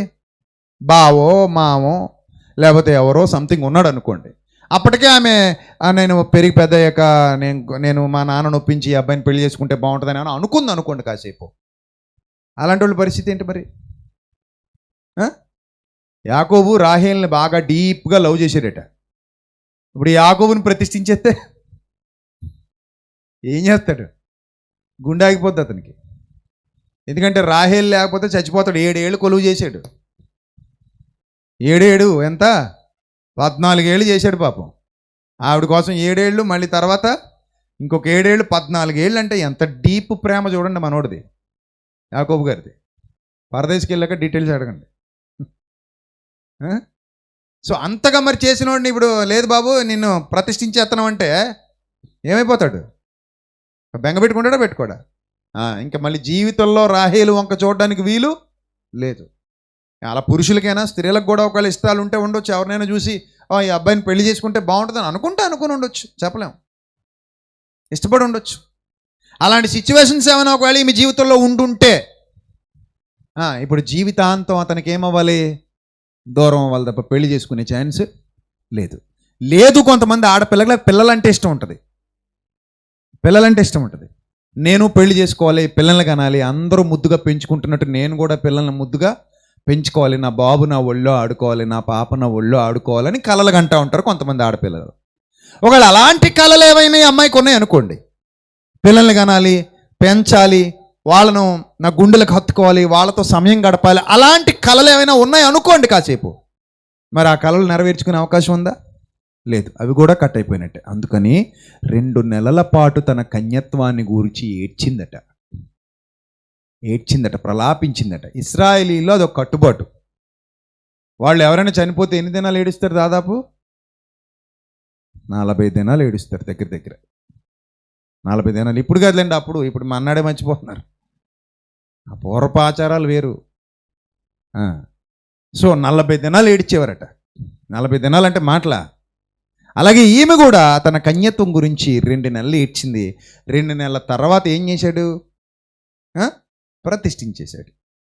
ఆ ప్రతిష్ఠ కార్యక్రమం జరిగిపోయింది. ఇంక ప్రతిష్ఠ కార్యక్రమం జరిగిపోయిందంటే ఆమె ఇది వరకట్లా ఉండటానికి వీలు లేదు. ఒక దీక్ష తీసుకున్న స్త్రీ మాదిరి లెక్క. ఇలాంటి దీక్షలు చాలామంది తీసుకున్నారు. అంతెందుకు, సుమియోని గారి సందర్భం తర్వాత లూకాసు వార్తలో మనకు ప్రవక్తి కనబడుతుంది చూడండి. ఒక ప్రవక్తి కనబడుతుంది చూడండి, మీకు చెప్తాను ఒక అద్భుతమైన విషయం. ఇక్కడ లూకాసు వార్త 2వ అధ్యాయము 36వ వచనం. మరియు ఆషేరు గోత్రికురాలు పనుయేలు కుమార్తె అయిన అన్న అను ఒక ప్రవక్తి ఉండెను. ఆమె కన్యత్వం మొదలు 7 ఏళ్ళు పెనిమిటితో సంసారం చేసిందట. కన్యత్వం మొదలు ఎన్నేళ్ళట? 7 ఏళ్ళు. అంటే కన్యత్వం మొదలు అనగానే పెద్ద మనిషి అయిన దగ్గర నుంచి అని అర్థం చేసుకోవాలి అక్కడ. అంటే ఆమె పుష్పవతి అయిన దగ్గర నుంచి ఎప్పటి వరకునట? 7 ఏళ్ళు పెనిమిటితో సంసారం చేసి బహుకాలము గడిచినదై 84 సంవత్సరాల విధవరాలట. 84లోంచి 7 తీసేస్తే 84లోంచి 7 తీసేస్తే ఎంత? 77. 77లోంచి 12 తీసేస్తే అంటే 12 కనుక్కుంటే 77లోంచి 12 తీసేస్తే 65. దాదాపు 65 ఏళ్ళు ఈ వేరే ఏ పురుషుణ్ణి ఎరగకుండా కేవలం దేవాలయానికే పరిమితమైపోయి మంచి యవ్వన దశలో దేవుని సన్నిధిలోకి వచ్చేసి, అంటే నాకు తెలిసి ఒక 20 ఏళ్ళు వచ్చేసరికి భర్త చచ్చిపోయాడు. 20 ఏళ్ళు ఎంటర్ అయ్యేసరికి ఏమైపోయాడు? భర్త చచ్చిపోయాడు. 20 ఏళ్ళు అంటే మంచి వయసు. అది మంచి వయసు, అంటే పెళ్లి చేసుకునే వయసు. ఇంక దగ్గర అక్కడి నుంచి అసలు జీవితం మొదలవుతుంది. 20 ఏళ్ల వరకు అంతా బాల్యం కింద లెక్క. ఇప్పుడున్నోళ్ళకైతే 20 ఏళ్ళు అసలు పెద్ద వయసే కాదు. మన పిల్లలు 20 ఏళ్ళు వచ్చినా మనకు ఎలా కనబడుతున్నారు చెప్పండి? ఎలా కనబడుతున్నారు మనకు? మన పిల్లలు 20 ఏళ్ళు వచ్చినా మా బుజ్జండి, మా చిన్నండి, అప్పుడే పెళ్ళేటండి అంటాం మనం. వీడి గడ్డల మీసాలు మొలిసిపోంటే అప్పుడేమంటాడు? బయట చాలా కథలు చక్కబెడుతుంటాడు. మా పిల్లోడు చిన్నోడండి, బుల్లోడండి, బుజ్జోడండి, ఇంకా పెరుగు తింటున్నాడు అంటారు వీళ్ళు. నీ మొహం కాదు, నీకు తెలియదు అడి గురించి. కంత్రిగడ ఉంటారు, అందరూ అలా ఉంటారు, మంచోళ్ళు కూడా ఉంటారు, రైట్? సో మనకి ఇంకా పిల్లల్లా కనబడుతుంటారు. కానీ ఆమె 20 ఏళ్ల వయస్సులో, అంటే మంచి యవ్వన దశలో తన జీవితాన్ని ఎవరికి సమర్పించేసింది? ప్రభువుకు సమర్పించేసింది. ఆ దేవాలయంలోనే ఉందట. ఏం చేసేదట? దేవాలయం విడవలేదట. ఎన్నేళ్ళు? దాదాపు అప్రాక్సిమేట్లీ 65 ఏళ్ళు. మన లెక్కలో ఊహించుకున్న లెక్కలో దాదాపు 65 ఏళ్ళు దేవాలయం విడవక ఉపవాస ప్రార్థనలతో రేయింబగళ్ళు సేవ చేయుచుండెను. అలాగే యెఫ్తా కూతురు కూడా ఒక అన్న మాదిరిగానే ఏమైపోయింది? ప్రతిష్ఠితం అయిపోయింది. తనను తానే దేవునికి ఏం చేసేసుకుంది? ప్రతిష్ఠ చేసేసుకుంది. తండ్రి ప్రతిష్ఠ చేశాడు. అలా ప్రతిష్ఠ చేశాడు కాబట్టి ఆమెకు పురుషుని ఎరుగనే లేదు. ఆ కన్యత్వం గురించి ఏడ్చింది. నెక్స్ట్, ప్రతి సంవత్సరం ఏం జరిగేదట, ఇశ్రాయేలీయుల కుమార్తెలు 4 దినాలు గిలాదు దేశస్థుడైన యెఫ్తా కుమార్తెను ప్రసిద్ధి చేసేవారట. ప్రతి సంవత్సరం ఎన్ని రోజులు పెట్టారట ఆవిడ కోసం? 4 రోజులు. ఆమెను గురించి, ఆమె గొప్పతనాన్ని గురించి, ఆమె త్యాగనిరతిని గురించి, ఆమె త్యాగబుద్ధిని గురించి పొగుడుతూ కీర్తిస్తూ ఉండేవారట. అలా తండ్రి కుమార్తె ఇద్దరు కూడా విశ్వాస వీరులుగా చరిత్రలో మిగిలిపోయారు. ప్రభు కోసం తమను తామే ఏం చేసుకున్నారు? సమర్పించుకున్నారు. తమ కోరికలను ఏం చేసుకున్నారు? చంపేసుకున్నారు. తమ జీవితాన్ని ప్రభువుకు సజీవయాగంగా ఏం చేసుకున్నారు? సమర్పించేసుకున్నారు. యెఫ్తా తన కూతురి మీద ఉన్న ఆశలు ప్రభు కోసం చంపేసుకున్నాడు. ఎందుకంటే మాట తేడా రాకూడదు. మాట ఇచ్చేసాం మనం దేవుడికి, మాట తేడా రాకూడదు. నాన్న మాట ఇచ్చేసావా? మాట ఇచ్చేసానమ్మా, మాట తప్పకూడదు నాన్న, చేసేయి, ప్రతిష్ఠ చేసేయి. అలా కాదమ్మా, నీకెన్నో కళలు ఉన్నాయి కదా తల్లి, నువ్వెన్నో ఆశలతో ఉన్నావు కదా, నువ్వు పెళ్లి చేసుకోవాలి కదా, నువ్వు పిల్లల్ని కనాలి కదా, నీకు కుటుంబ జీవితం ఉండాలి కదా తల్లి అంటే, లేదు నాన్న, నీ మాట చొప్పున జరగాలి. నా కన్యత్వం గురించి నేను ఒక 2 నెలలు ఏడవడానికి నాకు టైం అంతే. ఆ 2 నెలల్లో ప్రలాపించింది. 2 నెలల తర్వాత వచ్చింది, నాకు ఇంకా అలవాటు అయిపోయింది డాడీ, నేను ప్రిపేర్డ్గా ఉన్నాను, ప్రతిష్ఠ కార్యక్రమం మొదలు పెట్టేంది. ప్రతిష్ఠ చేసేశారు. బైబిల్లో కూడా ఒక మాట ఉంది, సత్యమందు వారిని ప్రతిష్ఠ చేయము అంటే ఇంకెక్కడికి కదలడానికి వీలు లేదని, సత్యంలో నుంచి తప్పిపోవటానికి వీలు లేదని, సత్యం కొరకు చావాలి తప్ప సత్యంలోనే ఉండాలి తప్ప సత్యాన్ని అమ్మివేయకూడదు, సత్యాన్ని విడిచిపెట్టకూడదు, సత్యాన్ని వక్రీకరించకూడదు, సత్యాన్ని మార్చకూడదు. ఆ రోజుల్లో విశ్వాస వీరులు ఇంత బలంగా ఉంటే మరి ఈ రోజుల్లో మనం ఇంకెంత బలంగా ఉండాలి మీరు ఆలోచించండి. విశ్వాస వీరుల జాబితాలో వీళ్ళ పేర్లు పడ్డాయంటేనే దాని అర్థం ఏంటంటే, మాటిచ్చారంటే ఇంకా వాళ్ళు తప్పరు. అది ఎవరికి మాటిచ్చారు? దేవుడికి. మరి మనం ఇచ్చామా లేదా మాట? యాకోబు పత్రికలు అంటాడు, మాట యందు తప్పిపోతున్నారట. యాకోబు పత్రికలో చూడండి ఒకసారి, యాకోబు పత్రిక 3వ అధ్యాయం మొదటి నుంచి చదువుదాం. నా సహోదరులారా, బోధకులమైన మనము మరి కఠినమైన తీర్పు పొందుదుమని తెలుసుకొని మీలో అనేకులు బోధకులు కాకుండుడి. అనేక విషయములలో మనమందరము ఏమవుతున్నాం? తప్పిపోవుచున్నాం. కింద పుట్టినోట్లు ఏమి రాశాడు? తొట్టిల్లిపోతున్నాం. మాట ఇచ్చేస్తారు చాలా తొందరగా. మీలో చాలామంది, మనలో చాలామంది దేవుడికి ఏం చేస్తారు? మాట ఇచ్చేస్తారు. నా మట్టుకైతే బ్రతుకుట క్రీస్తే, చావైతే లాభము. పాటలు మాత్రం భలే పాడతాం. బాప్తిస్మలో మనం చేసిన వాగ్దానం ఇదే. ఏమన్నాం? నా మట్టుకైతే బ్రతుకుట క్రీస్తు, చావైతే లాభం. ప్రభు నేను నీకోసం, ప్రభు ఐ ఫర్ గాడ్. నేను దేవుని కోసం మాట ఇచ్చేసాం. నేను దేవుని కోసం, ఆయన పని కోసం ఏదైనా సరే భరిస్తా, ఎంత కష్టమైనా భరిస్తా. ఆయన పని కోసం నా జీవితాన్ని త్యాగం చేస్తా. నా ప్రతి విషయంలో, నాకు సంబంధించిన ప్రతి విషయంలో దేవుడే ఉండాలి. ఆయనకి ఎప్పుడు అన్యాయం చేయను, ఆయన దగ్గర ఎప్పుడు అన్యాయంగా నడుచుకోను.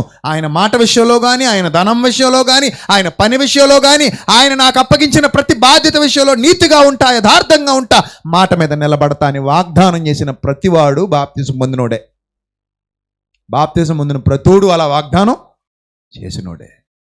కానీ బాప్తిసం పొందిన మర్నాడు నుంచే మనుషులు ఏం మొదలవుద్ది? మార్పు మొదలవుద్ది. ఆ ఒక్కరోజే ఉంటాడేమో వేడిగా. ఈ మధ్య అయితే అవి కూడా లేనట్టు ఉంటుంది కొంతమంది జనాలను చూస్తుంటే. మనమందరము మాట విషయంలో ఏమైపోతున్నాం అంటాడు యాకోబు గారు? తప్పిపోచున్నాము. ఎవడైనను మాట యందు తప్పని ఎడల అట్టివాడు లోపము లేనివాడై తన సర్వ శరీరమును స్వాధీనమందించుకొన శక్తి గలవాడగును. మాట తప్పడానికి వీలు లేదు. దేవుడికి ఇచ్చిన మాట అస్సలు తప్పడానికి వీలు లేదు. మనం ఎవరికి మాట ఇచ్చాం? నీకోసం బ్రతుకుతాను ప్రభు అని ఎవరికి మాట ఇచ్చాం? దేవుడికి మాట ఇచ్చాం. జీవితాంతం కోరికలు చంపేసుకుంది ఒక అమ్మాయి, జీవితాంతం కోరికలు చంపేసుకున్నాడు తండ్రి. ప్రతిష్ఠ అంటే ప్రతిష్ఠ అంతే, అయిపోవాలి ఇంకంతే, మొక్కేసుకున్నాను, ఇంకా తప్పడానికి వీలు లేదు. అది దేవునికి మాట ఇచ్చాను, ఇంకా అస్సలు తప్పడానికి వీలు లేదు. మీరు కూడా బాప్తిస్మలో దేవుడికే మాట ఇచ్చారు. ప్రభువా నేను చనిపోతున్నాను, బాప్తిస్మం ద్వారా నీ కొరకు బ్రతుకుతున్నాను, ఇక మీదట నా జీవితం అంతా నీదే. దేవా నా జీవితం ఇదిగో నీ సొంతం. మన పాట అదే. దేవా నా జీవితం ఇదిగో నీ సొంతం, ప్రతిక్షణం నీ పనికై అర్పితం. నా వరకైతే బ్రతుకుట నీ కోసం, చావైతే ఎంత గొప్ప లాభం. నా శరీరము నీ కొరకై ప్రతిష్ఠితం, నా శరీరము నీ కొరకై ప్రతిష్ఠితం. సజీవయాగముగా నీకు సమర్పితం. నా శరీరము నీ కొరకై ప్రతిష్ఠితం, సజీవయాగముగా నీకు సమర్పితం. దేవా నా జీవితమిదిగో నీ సొంతం, ప్రతిక్షణం నీ పనికై అర్పితం. నా కరములు నా పదములు నీ పనిలో అరిగి నలిగిపోవాలిలలో, సర్వేంద్రియములు అలు పెరుగక నీ సేవలో అలసి సొలసిపోవాలి నాలో. ఎంత వాగ్దానాలు చేసేసాం మనం. ఇవన్నీ వాగ్దానాలే కదా, మాట ఇచ్చామా లేదా బాప్తిస్మలు ఇవన్నీ? ఒకటి కాదు రెండు కాదు, వందలాది మాటలు ఇచ్చేసాం ప్రభుకి. నా శరీరం నీ కొరకై ప్రతిష్ఠితం, సజీవయాగంగా నీకు సమర్పితం. సజీవయాగంగా నీకు సమర్పితం. అంత చక్కగా మాటలు ఇచ్చేసి ఈరోజు ఇష్టం వచ్చినట్టు తప్పిపోయి బతుకుతున్న వాళ్ళు ఎంతమంది లేరు చెప్పండి? మీలో ఉన్నారా లేదా? ఉన్నారు. దేవుడు బలి కోరువాడు కాడు. చూద్దాం ఒకసారి. ఈరోజు కొంచెం టాపిక్ పెద్ద అయిందని కంగారు పడకండి, ముగించేసుకుందాం. దేవుడు బలి కోరువాడు కాడు. కీర్తనల గ్రంథం 51వ కీర్తన 16వ వచనం. కీర్తనల గ్రంథం 51వ కీర్తన 16వ వచనం చూద్దాం ఒకసారి. నీవు బలిని కోరువాడవు కావు, కోరిని ఎడల నేను అర్పించుదును. దహన బలి నీకు ఇష్టమైనది కాదు. నాకు ఎందుకు నాయన గొర్రెల మేకల బలి? మీరే తినేస్తారు కదా, ఎలాగ నాకు వేస్తారు. ఎవరు తింటారు? మీరే తింటారా నాయన, నేను ఏమైనా తింటానా? అది కాదురా నాకు ఇష్టమైంది. మరి ఏంటట? విరిగిన మనస్సే నీకు ఇష్టమైన బలి. నా పేరు మీద వండుకు తినేసేవి కాదురా నాకు ఇష్టం. విరిగిన మనస్సే నీకు ఇష్టమైన బలి. గడియారాన్ని ప్రభు సన్నిధికి ఇచ్చానండి అని చెప్పకు. ఆ గడియారంలో తిరిగే కాలాన్ని ప్రభు సన్నిధికి. అర్థమైందా? ఫ్యాన్ ఇచ్చానండి ప్రభు సన్నిధికి, అది కాదు, నువ్వు గాలికి తిరగకంతే. ఆయన కోసం బతుకు. నేను ప్రభుకి అది ఇచ్చానండి, ప్రభుకి ఇది ఇచ్చానండి. ప్రభుకి ముందు నీ బతుకి, ప్రభుకి నీ జీవితాన్ని, ప్రభు కోసం యథార్థంగా జీవించు. బలికి దహన బలి ఆయన అడగలేదు, మనుషుల బలి ఎందుకు అడుగుతాడంటే? తెలీదా ఈ విషయం? ఎఫ్తాకి తెలీదా? ఒకవేళ నిజంగానే కూతుర్ని బలేసాడు అనుకోండి, దేవుడు ఏం చేసుకుంటాడా? బలి తెచ్చే పడుకోబెట్టే నరికే ఆ రక్తం చూసి అమ్మయ్య అంటాడా? మన దేవుడు బలి కోరువాడు కాడు. అది ఎఫ్తాకి తెలుసు, ఎఫ్తా కూతురికి తెలుసు, ఇశ్రాయేలీలకి తెలుసు. ఇశ్రాయేలీలు అలా చేసినప్పుడే గడ్డి పెట్టిన సందర్భాలు మనం ఇర్మియా గ్రంథంలో చదువుకున్నాం. చదువుకోలేదా? ముందు చూపించేశాను కదా మీకు రెఫరెన్సెస్ అని. ఇర్మియా 19:5, ద్వితీయోపదేశకాండం 32:17, ఇర్మియా గ్రంథం 7:30-31, ద్వితీయోపదేశకాండం 18:10, లేవీకాండం 20వ అధ్యాయం 1వ వచనం 4 వచనాలు. ఇవన్నీ మనం చదువుకున్నాం కదా. ఎక్కడైనా సరే నాకు బలిచ్చేయనుందా చెప్పండి? బలిచ్చేయనుందా? లేదు. జంతువుల బలే వద్దన్నట్టుగా ఉంది. కీర్తనల గ్రంథంలో జంతువుల బలి ఏమంటున్నాడు? నాకు వద్దు, దహన బలి నీకు ఇష్టమైనది కాదు, విరిగి నలిగిన మనస్సే నాకు ఇష్టమైంది. యెషయా గ్రంథం 1వ అధ్యాయం 11వ వచనం ఒకసారి చదవండి. యెషయా గ్రంథం 1వ అధ్యాయం 11వ వచనం ముగించేసుకుందాం. యెషయా గ్రంథం 1వ అధ్యాయం 11వ వచనం చదవండి. ఆ విస్తారమైన మీ బలులు నాకేలా, దహన బలులకు పొట్టేళ్లు, బాగుగా మేపిన దూడల కొవ్వు నాకు వెకసమాయను. కోడెల రక్తమందైనను, గొర్రె పిల్లల రక్తమందైనను, మేకపోతుల రక్తమందైనను నాకు ఇష్టము లేదు. నాకెందుకు అవన్నీ? మీ బతుకులు కావాలి నాకు. మీరు మారితే నాకు ఆనందం, మీరు మారితే నాకు సంతోషం, మీరు యథార్థంగా జీవిస్తే నాకు సంతోషం. ఆ బలులే నాకు వద్దన్నాడు. అదే ఇర్మియా గ్రంథం 6వ అధ్యాయం 20వ వచనం చూద్దాం. ఇర్మియా గ్రంథం 6వ అధ్యాయం 20వ వచనం చదువుదాం. ఇర్మియా గ్రంథం 6వ అధ్యాయం 20వ వచనం. శాప నుండి వచ్చు సాంబ్రాణి నాకేలా, మీ దహన బలులు నాకు ఇష్టమైనవి కావు, మీ బలుల యందు నాకు సంతోషము లేదు. అవేవి నాకొద్దు, నేను బలి కోరట్లేదు. హోషియా గ్రంథం 6వ అధ్యాయం 6వ వచనం. హోషియా గ్రంథం 6వ అధ్యాయం 6వ వచనం. హోషియా గ్రంథం 6వ అధ్యాయం 6వ వచనం. నేను బలిని కోరను. నేను బలిని కోరను గాని కనికరమునే కోరుచున్నాను. దహన బలుల కంటే దేవుని గూర్చిన జ్ఞానము నాకు ఇష్టమైనది. చూసారా, మన బలులే ఈ మేక పిల్లలు గొర్రె పిల్లల బలులే నాకు వద్దన్నాడు ఆయన. విరిగి నలిగిన మనసు కావాలన్నాడు. అలాంటిది కూతుర్ని బలేసేస్తే ఒప్పుకుంటాడా? ఒప్పుకోడు. ప్రతిష్ఠించాడు అంతే. ఫస్ట్లో మనందరికీ బైబిల్ చదువుతున్న కొత్తల్లో మనకి ఇలాంటి సందర్భాలు అర్థం కావండి. కొంచెం టైం పడుతుంది. నేర్చుకున్న తర్వాత మనకు అనిపిస్తుంది, తండ్రి నువ్వు పరిశుద్ధుడు ప్రభువా, నిన్ను ఎవడో వేలెత్తి చూపించడానికి ఎవడు సరిపోడు ప్రభువా, నిన్ను వేలెత్తి చూపించడానికి ఎవడు సరిపోడు. ఎందుకంటే నువ్వు గొప్పవాడివి. నేను హీబ్రూ బైబిల్ రప్పించుకున్నాను ఇజ్రాయెల్ నుంచి. నేను ఇజ్రాయెల్ వెళ్ళినప్పుడు కొనుక్కుందాం అనుకుని కొనుక్కోలేదు. తర్వాత అక్కడున్న జైశీలక్క ఫోన్ చేస్తే నా కోసం ఒక హీబ్రూ బైబిల్ పంపించింది. ఆ స్క్రీన్ షాట్ కూడా మీకు చూపిస్తాను చూడండి. ఇంగ్లీష్ అండ్ హీబ్రూ రెండు పక్కపక్కలే ఉంటాయి. సో అందులో కూడా చాలా క్లియర్గా ఉంటుంది. నేను నా కూతుర్ని బలిచ్చేసానని చెప్పడక్కడ, నా కూతుర్ని బలి చేస్తానని చెప్పడక్కడ. లేదా ప్రతిష్ఠితం లేదా దహన బలి. అంటే జంతువు వస్తే దహన బలి, జంతువు వస్తే దహన బలి, మనిషి వస్తే ప్రతిష్ఠితం. జంతువు వస్తే దహన బలి, మనిషి వస్తే ప్రతిష్ఠితం. అయినా నరబలి కోరే దేవుడు కాడు కదా ఆయన. నరబలి ఇవ్వడానికి ఆ కాన్సెప్టే వీళ్ళలో ఉండదు. నేను నా కుమారుని అర్పించేస్తా అన్నాను, మీరు ఎలా అర్థం చేసుకుంటారు? నేను నా కుమారుని దేవుడికి అర్పించేస్తా అన్నాను అనుకోండి, మీరు ఎలా అర్థం చేసుకుంటారు? ఓహో అన్నయ్య బలి చేస్తాడేమో అంటారా? అసలు ఆ థాట్సే మన మైండ్లో ఉండవు. ఎందుకు ఉండవు? మనకు అసలు అది ఇప్పుడు అలవాట్లేదు కదా, మనకు ఆ భావజాలమే లేదు. అలా పెరిగినోళ్ళు కాదు యెఫ్తా వాళ్ళు. అలా పెరిగిన వాళ్ళనే తిట్టాడు ధర్మశాస్త్రం ఇచ్చి. అలా ఉండొద్దని చెప్పి నేర్చుకున్నోళ్ళు వీళ్ళు. అలా ఎందుకు ఉంటారు వీళ్ళు? అంతే కదా. మనం ఫస్ట్ నుంచి ధర్మశాస్త్రం చదువుతున్నాడు. ధర్మశాస్త్రంలో ప్రతి ఆజ్ఞ కూడా ఏమని ఉంది? అలా చెయ్యొద్దనే ఉంది. కీర్తనల గ్రంథంలో ఒక మాట ఉంటుంది, వారు బలిచ్చారు. కీర్తనల గ్రంథంలో ఏమంటాడు? వారు బలిచ్చారు. కీర్తనలో నోట చూడండి, వాళ్ళు చేసిన చెడ్డ పనులను గురించి చెబుతూ కీర్తనల గ్రంథంలో అంటాడు, వారు నీచమైన పనులు చేశారు ఇశ్రాయేలీలు, నా మాట వినకుండా తప్పుడు పనులు చేసి బలులు ఇచ్చారు. నోట 106:35 చదువుదాం.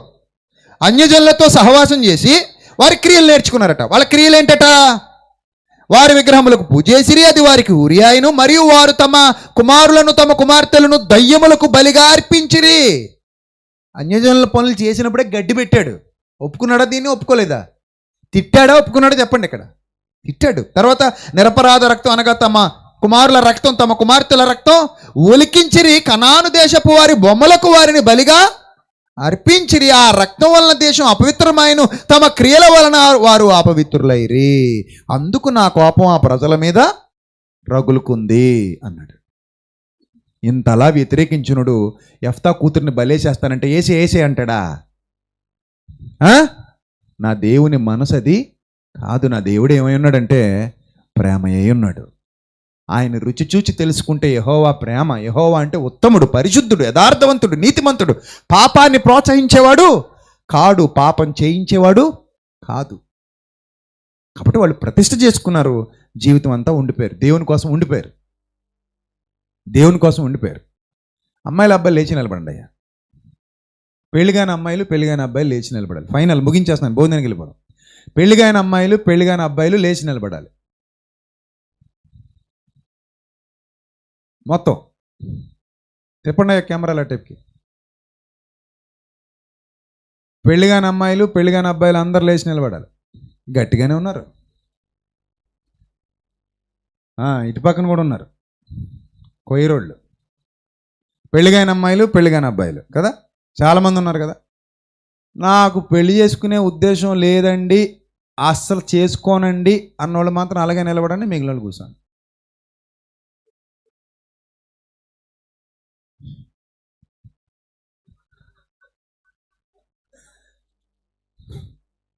నువ్వు కూర్చో తమ్ముడు, నీకు వద్దులే, నీకు ప్రాబ్లం ఉంది కదా. ఒక్కడ కూడా లేడు చూడండి. ఒక్కడు లేడు. కెమెరా ఎదురా చిన్న బాలు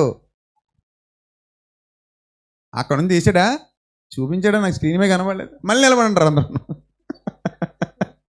మళ్ళీ నిలబడాలి. ఎందుకు నిలబడి వాళ్ళు నిలబడండి, లేవాలి. కనబడుతున్నారు నాకు. ఇందాక లేచిన వాళ్ళు అందరు లేవాలి.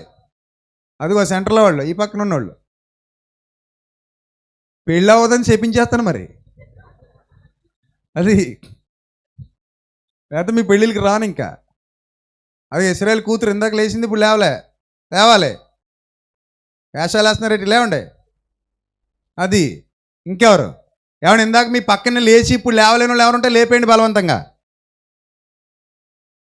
ఇందాక లేచి ఇప్పుడు లేవకుండా కూర్చుని వాళ్ళు ఎవరైనా ఉంటే మీరు సహకరించాలి నాకు. వాళ్ళని లేపాలి పైకి. లేపారా? కుర్రోళ్ళందరూ చూసారండి ఎంతమంది ఉన్నారు?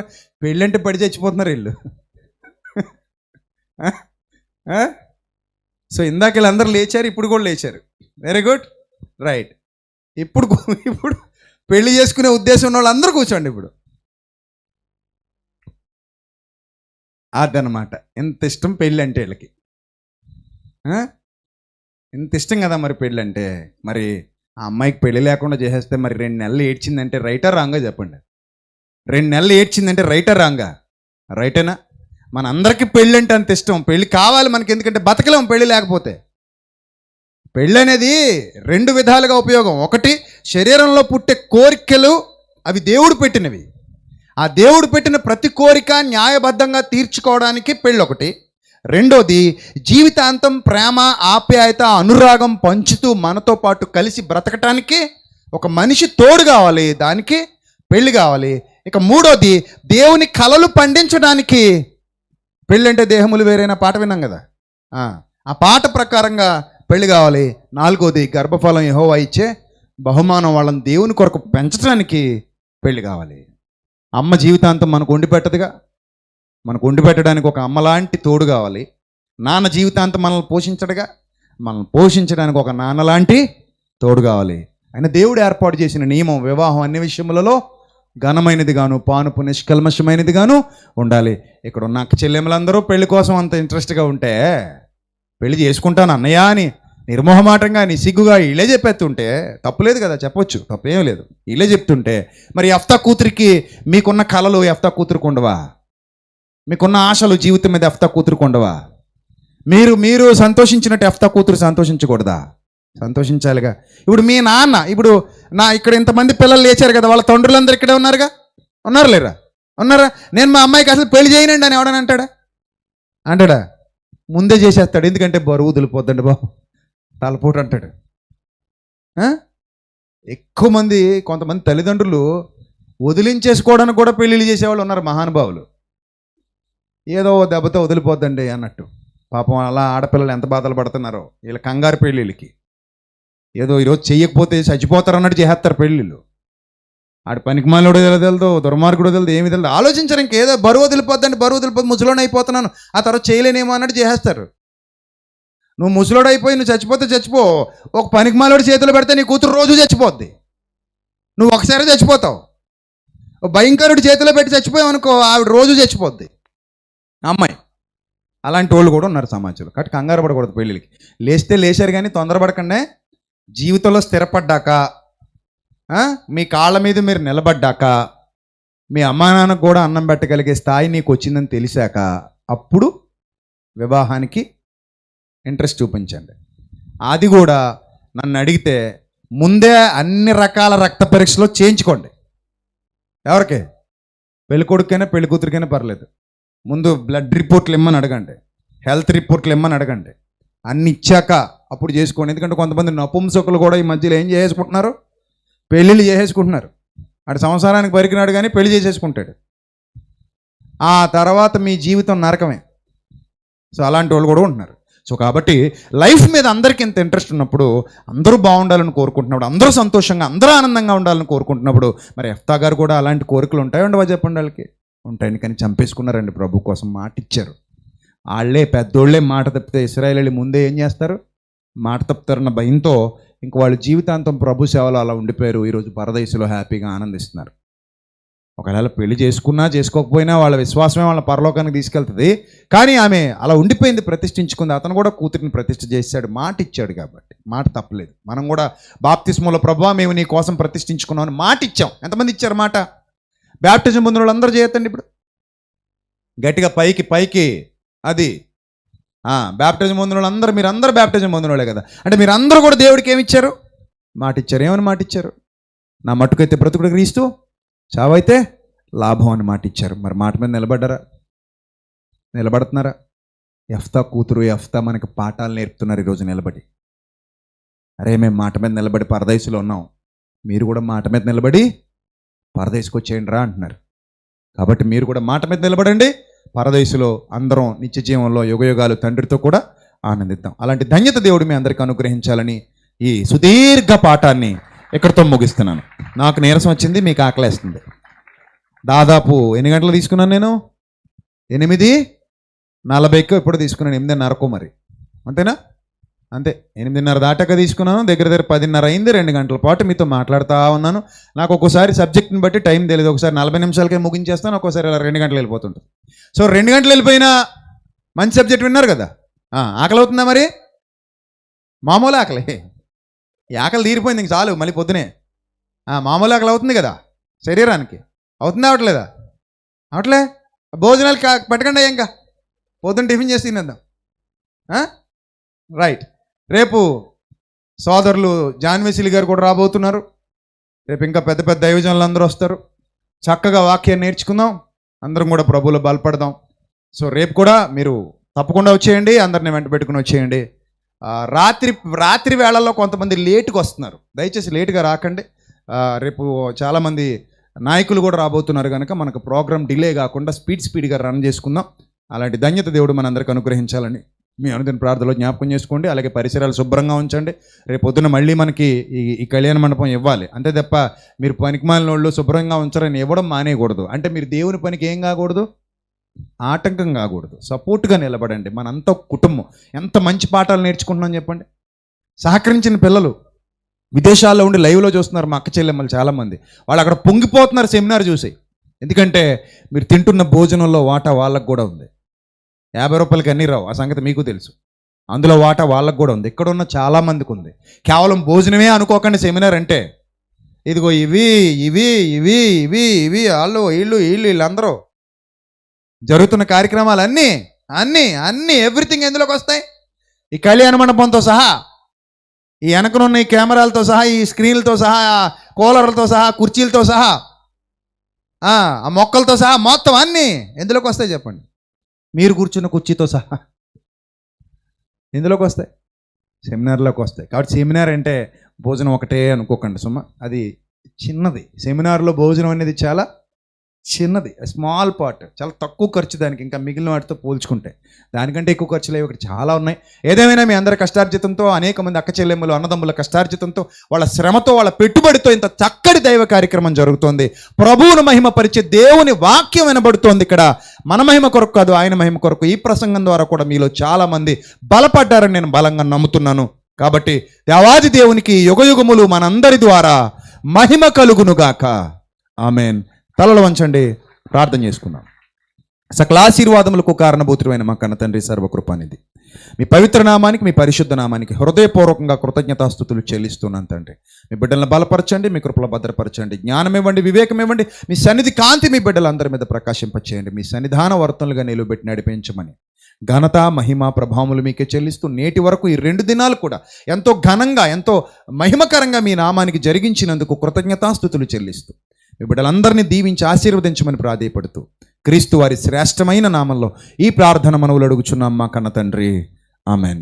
మన తండ్రి అయిన దేవుని ప్రేమ, కుమారుడు మన రక్షకుడైన యేసుక్రీస్తు వారి శాశ్వతమైన కృప, మనందరి ఆదరణకర్త అయిన పరిశుద్ధాత్మని అన్యోన్య సహవాసం కూడిన మనకు, లోకలైనను ప్రేమిస్తూ ఆయన కొరకు యథార్థంగా బ్రతుకుతున్న ప్రియులకు పిల్లలందరికీ ఇప్పుడు ఎల్లప్పుడు సదాకాలము తోడిని నడిపించునుగాక. ఆమెన్. అందరికి వందనాలు. May God bless you all. Love you all.